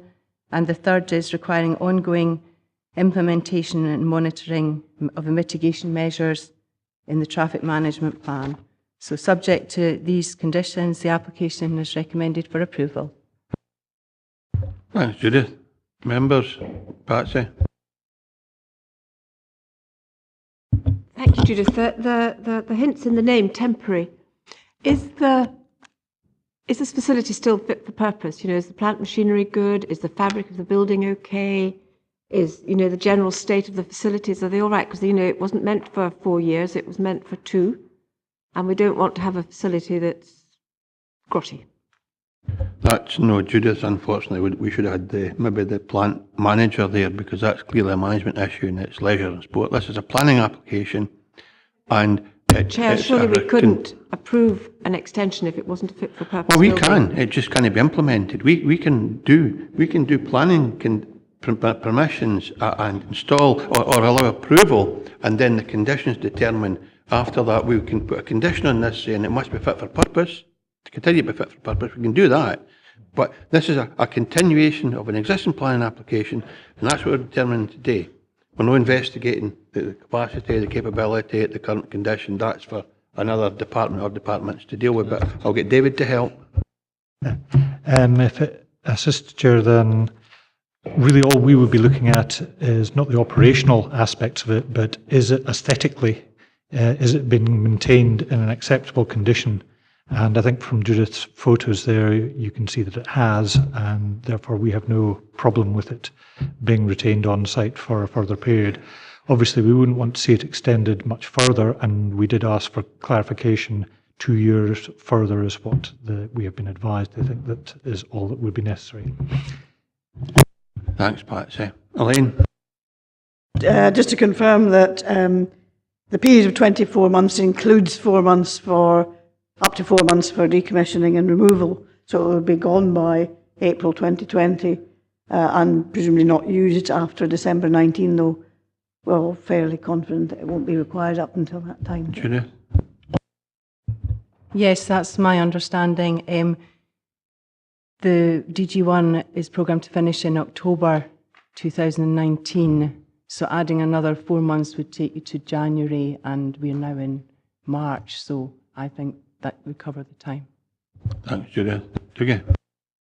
Just curiosity is bothering me here, Judith. Why is it an archaeological site? There's no information in the report. Do you know anything about the background to that?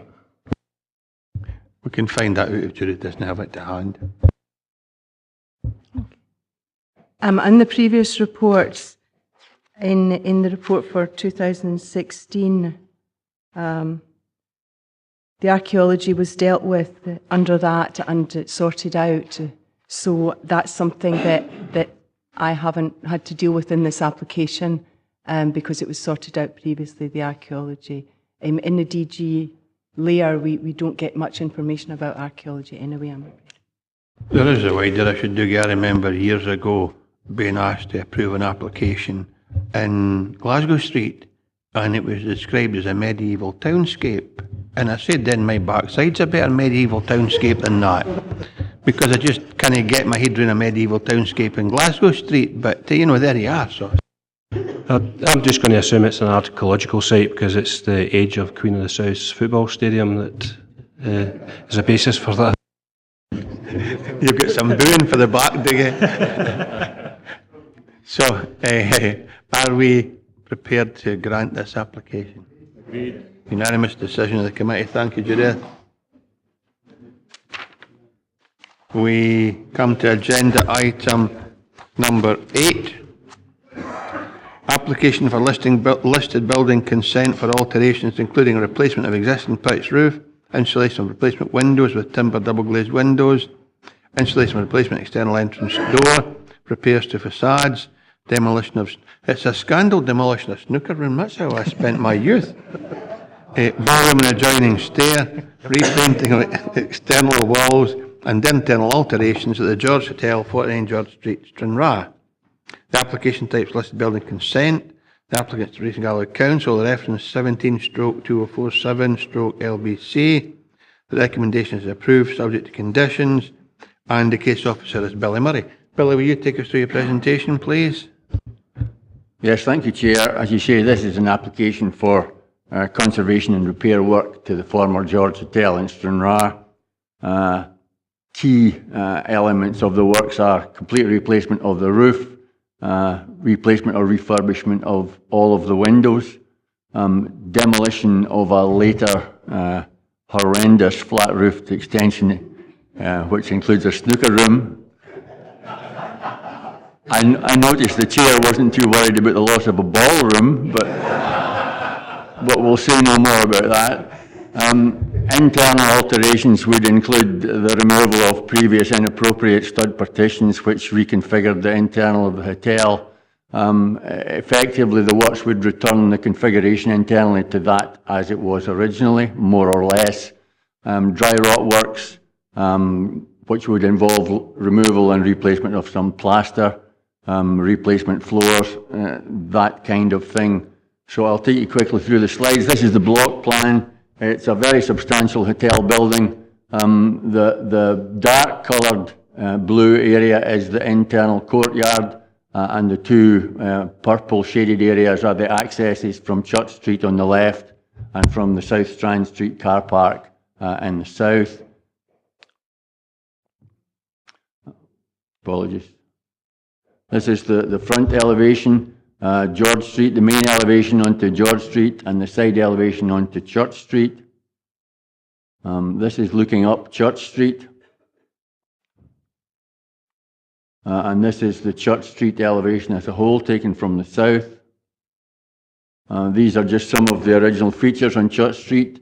The arched windows and the arched door, and on the right is what's known as the carriage entrance, and that's an original wooden door there. That's where the coaches and the horses would have gone in. This is the rear entrance via the South Strand Street. Apologies, I've put Bridge Street on that, but it's actually South Strand Street car park. So the arch that you see in the centre of that picture is the rear entrance to that internal courtyard. This is the flat roof block that is to be demolished, that was added later, which is completely at odds with the character of the listed building. It's quite difficult to get representative photographs of this because of the enclosed space in the courtyard. This is the inside of the snooker room.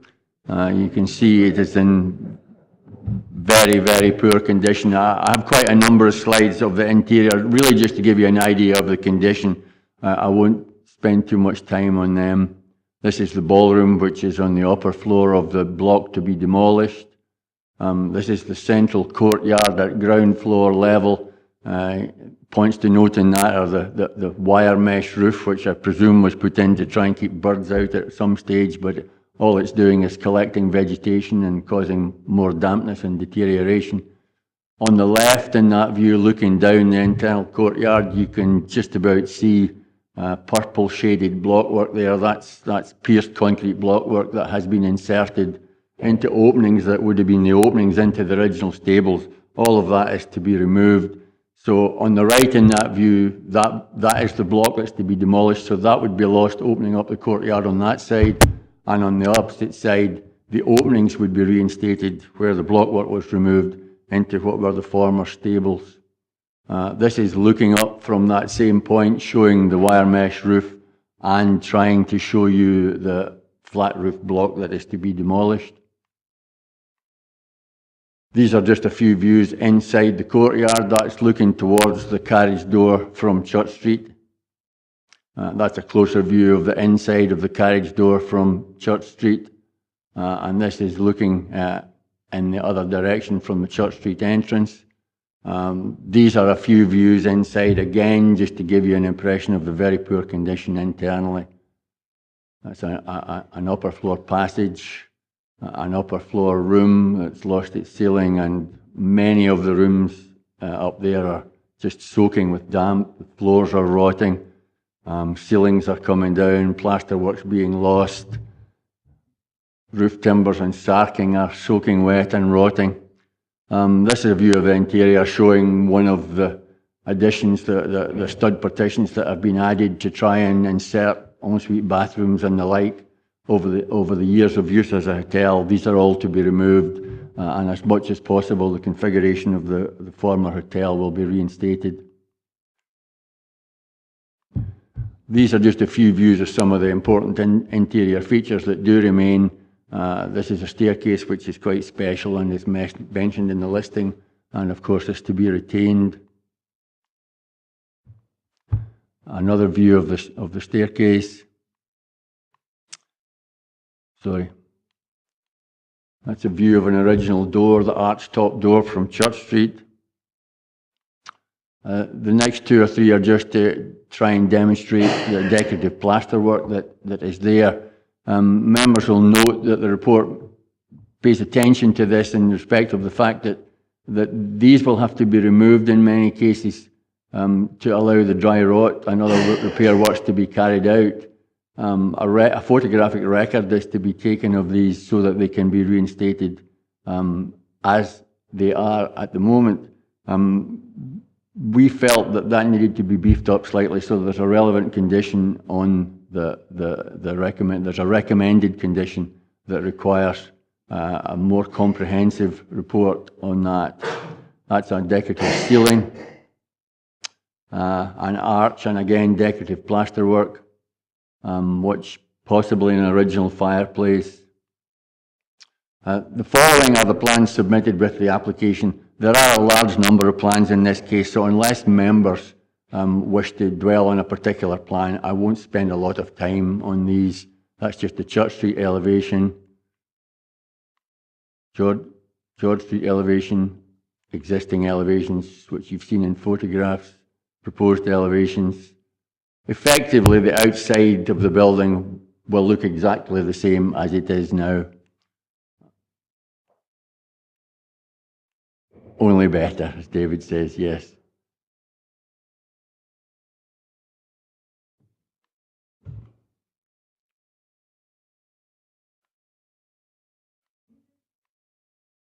Yep. Can you finish that, Jen? No, I just going to say, could you possibly just, as you're going through, just talk us through what you're taking away from the courtyard and what we'll be left with? I think that's... In terms of the courtyard, right, at the top of that picture, the brown shaded area is the block that's to be demolished. So that would then become part of the courtyard. The green L-shaped area below that is the existing courtyard. And the area immediately below that, that's not coloured, that's shown in two compartments, that's the area I mentioned where there's later infill into what would have been former stables.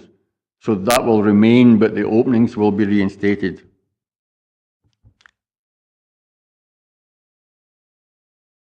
Is that okay?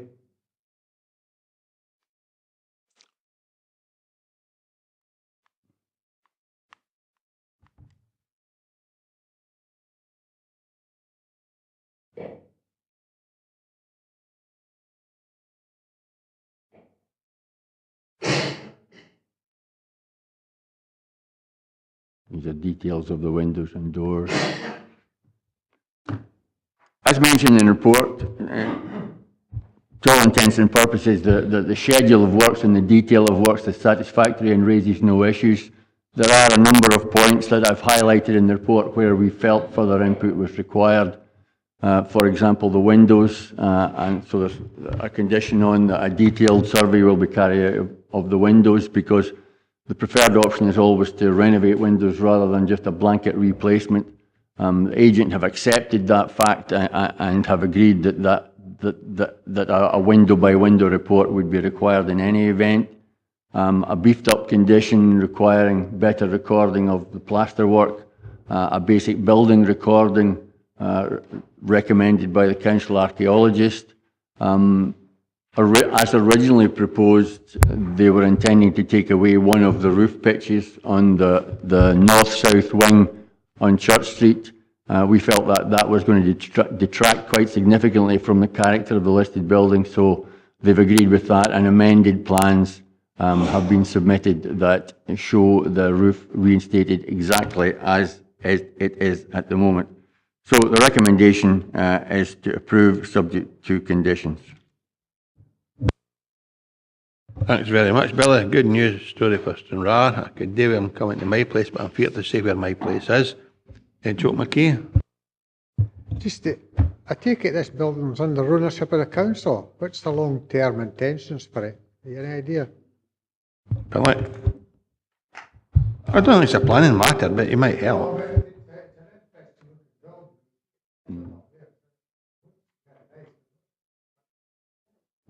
I'll get you in a minute, Andrew. You can tell us. Begin. I have no specific information on the proposed end use. My understanding, however, is that it's a phased project. This first part of the project is to secure the fabric of the building and render it suitable for the further use. As far as I'm aware, an end user or a specific end use has not yet been identified. Andrew, give you 3 minutes time there that you can tell joke after.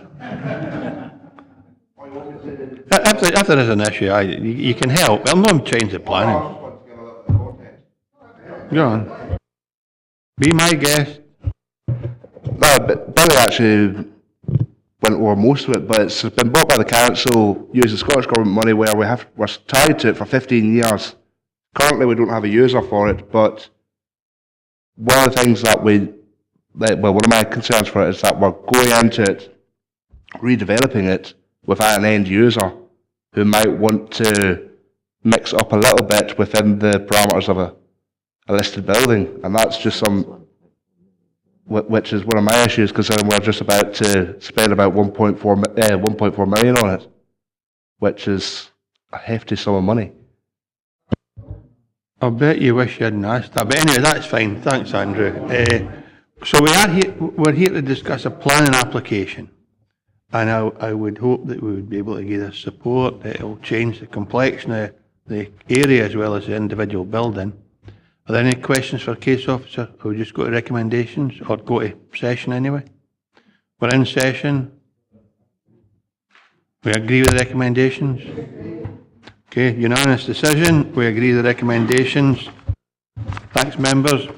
Go to agenda item number 9, which is application for A, listed building consent, and B, planning permission for alterations including installation of new door and removal of 5 blocked up openings in south elevation, reduction of chimney height, installation of new door in tower, installation of 3 display cabinets and repainting of part of the exterior at Stranraer Museum, 55 George Street, Stranraer. The application type is A, listed building consent, and B, planning permission. The applicant is Dumfries and Galloway Council. Reference numbers are A, 17/2204 LBC and B, 18/0041 full. Recommendation is to approve A and B, subject to conditions. The case officer against Billy Murray. Billy, will you take us through your presentation on this agenda item, please? Yes, thank you, Chair. This application is not dissimilar to the last one, except that the building is in use as the museum at the moment, It's external works only, so it's external refurbishment of the building as it is. Just a little bit of housekeeping, a correction in paragraph 4.6D, that should read infill of arches in eastern elevation, not southern elevation. And an update, we have received belatedly amended drawings showing a detail of the proposed fire escape stair on the rear southern elevation. These arrived after the report had been finalised, so these drawings are not included as part of the approval at this stage, and also because they arrived so late, we have had no opportunity to take advice from Historic Environment Scotland on the proposed fire escape stair. So that will be dealt with as an amendment at a later stage, assuming that these applications are approved. So this is the location plan. It's just immediately across Church Street from the George Hotel that was considered under the previous report. You'll see it there. That's the block plan showing the museum site. Again, it fronts onto George Street. That's the front elevation onto George Street. That's a view showing the front and side elevations, George Street and Church Street. The building, the history of the building was really in two parts. The forward part with the tower was the original building. That's referred to in the report and in HES consultations as the northern block. The block to the rear, which is the southern block, was built at a later stage. So this is the Church Street elevation and the rear elevation taken from Church Street. In that view, you can see the grey infilled arches onto Church Street. These have previously been blocked up with either concrete blockwork or brickwork. Part of the works is that will be removed and these will be infilled with stonework. There is a condition that refers to those works. That's a longer view of the George Street elevation, just showing its relationship with the George Hotel that was previously considered. This is the rear elevation taken from the graveyard to the south. In that view, you can see the fire escape stair and the fire door at upper floor level, and the infilled windows at the ground floor, lower level that are mentioned in the report. This is a closer view of that fire escape stair and door. There is mention again in the report of the proposal for that door. It was felt to be inappropriate what was being proposed, the introduction of decorative coins, and we agree with HES advice on that it should be retained just as a simple unadorned opening. That's another view of that. In that view, you also see the previously infilled window openings on the ground. There is some discussion amongst professionals, both between HES and the Council's conservation planner, about what the appropriate works are, not for the first time, about what the appropriate works are, both in terms of infill of these windows, final finish of the external walls, and how, what the question really is whether these windows should be retained as they are, or whether they should be infilled. So these are the plans submitted with the application. Again, there's quite a number of plans, so I won't spend time on them unless there's a specific reason. Rear and south elevation as existing, east and Church Street elevation. That's the north block and the south block elevations. Similarly, and that's the south elevation showing the proposed, well, that's as proposed, but showing the decorative stonework around the door and the infill of the windows at lower level. That's north and George Street and west elevations, and this is a view of the elevations with the proposed colours and display boards. This is the roof plan as existing, roof plan as proposed. The only alteration really as far as the roof is concerned, other than repair work, is reduction in height of a very high chimney that has been added at a later stage. This is the door detail, a hatch door at roof level that's to be renewed. This is the fire escape detail as proposed, and as I mentioned earlier, that's been covered by a condition. So no consent is to be granted for that part of the proposal. Again, this is a display cabinet detail.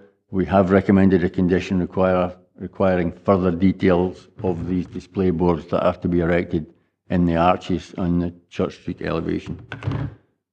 So again, this is a very welcome proposal which will benefit the central part of Stranraer. The recommendation is to approve both applications subject to conditions. Questions for the case officer? Okay, Joke and then Andrew. I'm kind of concerned about these windows that's been built up. I take it there's no old photographs to show what was there originally. Can instead of filling up with brickwork, can we not put in the appropriate windows and appropriate shapes and that sort of thing? I think the conditions will sort that out, Billy. Yes, I mean, there may be photographs of that. That will be part of the process that we're recommending as part of this condition. Essentially, the view is that it has to be a staged process, both in terms of what is the most appropriate finish for the external walls. As proposed, the external walls are to be stripped back to stonework and left as stonework. Advice from Historic Environment Scotland is that that's inappropriate, that it would be more appropriate to paint it. The Council's equivalent conservation advice is that stone would probably be acceptable, with the proviso that acceptable if the stonework is of sufficient quality. Both are in agreement that a final decision on that element cannot be made until the paint has been removed. So the paint removal will be the first stage. As part of that, the windows we're talking about on that back elevation, in addition to those windows, there is some patching elsewhere in brickwork that has been done at a later stage. Advice from HES on that is that there's nothing to prove at this stage when the date of these windows, the date of that brickwork, whether that should be retained as part of the history of the building. And again, their advice is really that it should be a staged process. Remove the paintwork. That facilitates a better and more comprehensive examination of these windows, the brickwork, the quality of the stonework. The recommended conditions require that staged process, require a report to be submitted for agreement one way or the other in consultation with our conservation planner and Historic Environment Scotland. So at this stage, the kind of point you're raising will be an element of consideration in that process.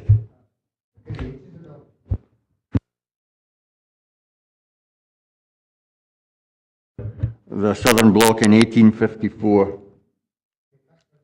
Just about when you'd be born, Joe. Andrew?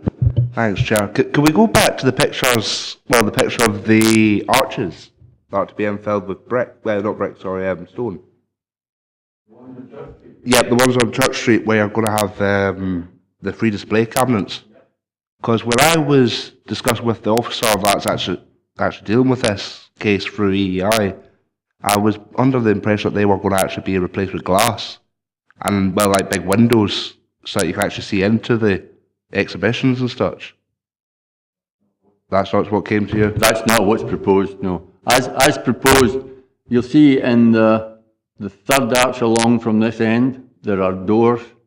So 3 of the arches would be infilled and doors would be retained and renewed, and the 3 infilled arches were to have these display panels in them. There's never been mention, well, it's never been part of the proposal as submitted that there would be windows in there. Someone you'll need to follow up, Andrew. Okay, if that's all, questions for officers. Jane? I'm just curious about the panel door. You say there is no permission, Chairman, through about giving permission for the fire escape door. There is no permission for that at all. Okay, because I mean, you're looking at it. I don't imagine it should really be a panel door. It should be a nondescript door. I mean, so I'm as long as it's sitting there undecided, what's going to happen? I thought that was another one of these things that was being discussed as part of the development of the site rather than approving it today. I think that's what Billy was saying. Condition 4, Jane. Condition 4. Condition 4, that notwithstanding the submitted plans and details relative to this listed building consent, no consent is hereby granted for the proposed alterations to the fire escape door opening in the southern elevation of the building. For the avoidance of doubt, the said door opening shall be reinstated as a simple, unadorned feature similar to the existing arrangement. Jane. Chairman, that's the point. That's the opening. They're talking about putting in sort of fancy coins and all the rest of it, which it never would have had. And I'm just asking about the actual design of the door, which I imagine also was completely plain and basically nondescript, so you didn't see it, rather than being a feature door at the top of a Yeah, new and I fire think escape. probably when it was built in 18 whatever, there would be fire exits, so that's an addition at a later stage, I would suggest. Chair, with your permission, Historic Environment Scotland actually pick up on that point, and they indicate that it should just be a plain, simple, functional door. Would there be any that could be added into that condition? So if members are content with that as a condition, we can go on. You could just reword that part of the condition too. Okay. With that amendment, are members content to approve the application? Patsy? Sorry, I'm just looking really at those arches, and was that what do you think they were when they were built in 18 whatever it was that you know? Do you think it was built in like that? Those lower arches, what do you think they were? Stables. I don't know what they were, but the infill is not original, if that is the question. Well, that's what I'm asking. So I just wonder what originally was there. That's all. Was it? It won't be glass, I don't imagine, but it might be. Well, it might have been because above it was glass. I think very often if we can't find what's original, we'll try and be creative and find something that's in keeping with the character of the building. I think that's what we'd be doing. Permission, it may be relevant to note that the conservation plan refers to them as arcades, so whether they were actually open entrances into the interior of the building, the way people did business in those days.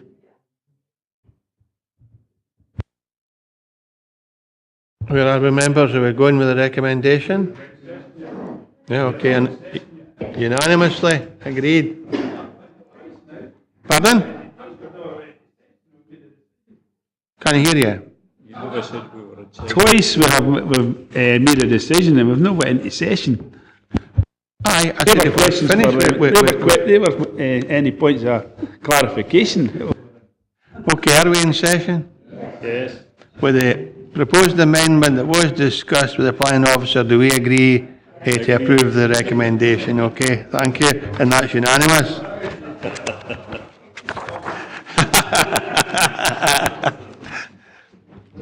We come to agenda item number 10. Applications for A, listed building consent for installation of 4 vertical hung banners and 4 LED strip lights on front elevation, and B, advertisement consent to display 4 externally illuminated vertical hung banners on front elevation at Town Hall, St Mary Street, Kirkcudbright.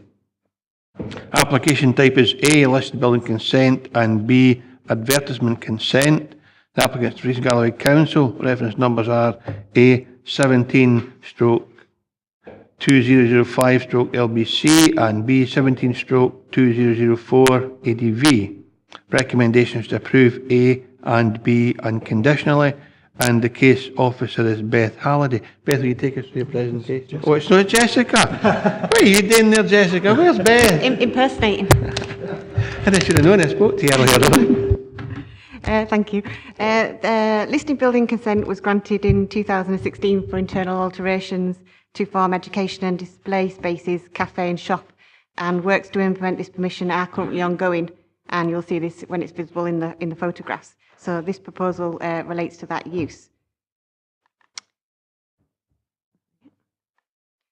So the front elevation on the right, it's not that clear, but it shows the location of the 4 vertical banners.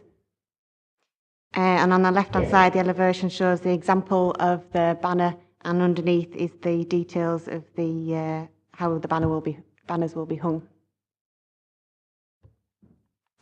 This is a cross section showing the fixings for the banners and also the lighting trays. So this shows a close-up photograph of where the proposed banners, approximately the location of where they'll be hung on the wall. As explained in paragraph 4.7 of the report, each application is assessed on its own merits.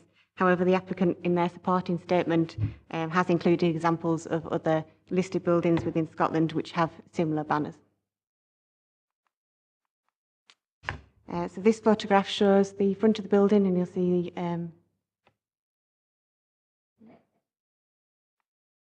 it shows again the front of the building from a different aspect. And again, the front and the side. This shows the approach up to the building. And this is a more distant view along the street. Both applications are recommended for approval. Thank you, Jessica. And it was a mistake on my part, name you wrongly to start with, but never mind. Do any members have any questions for the case officer, Jessica? Joke. Are these going to be permanent, or is it a frame you're putting up for use at different times, for different flags? Jessica? The brackets will remain, but the advertising, what they're advertised, will depend on the event that they're holding at that time. John Young? Thank you. I think the four banners will look tremendously well and draw attention to what will be an excellent building. Will the flagpole that come out at an angle be retained? Oh, they'll have to. Jessica? It's not part of the proposal to remove it, so if it's there, then it's there.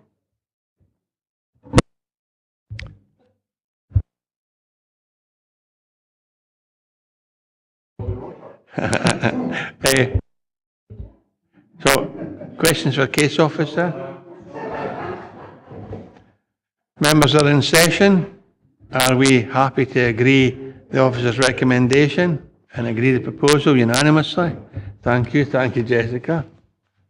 We have two agenda items for noting. The application to develop land without compliance at Cuckoo Bridge Retail Park in Glasgow, at Glasgow Road. Dumfries was refused. And the erection of 14 wind turbines at Annabaglish Wind Farm near Glenluce was also refused. So these decisions that we made were obviously supported by the reporter when it went to Scottish Government on appeal. What note the circular, or just leave it? I've got just a tiny bit of information that I asked David to share with you, and that will bring our meeting to a conclusion. David?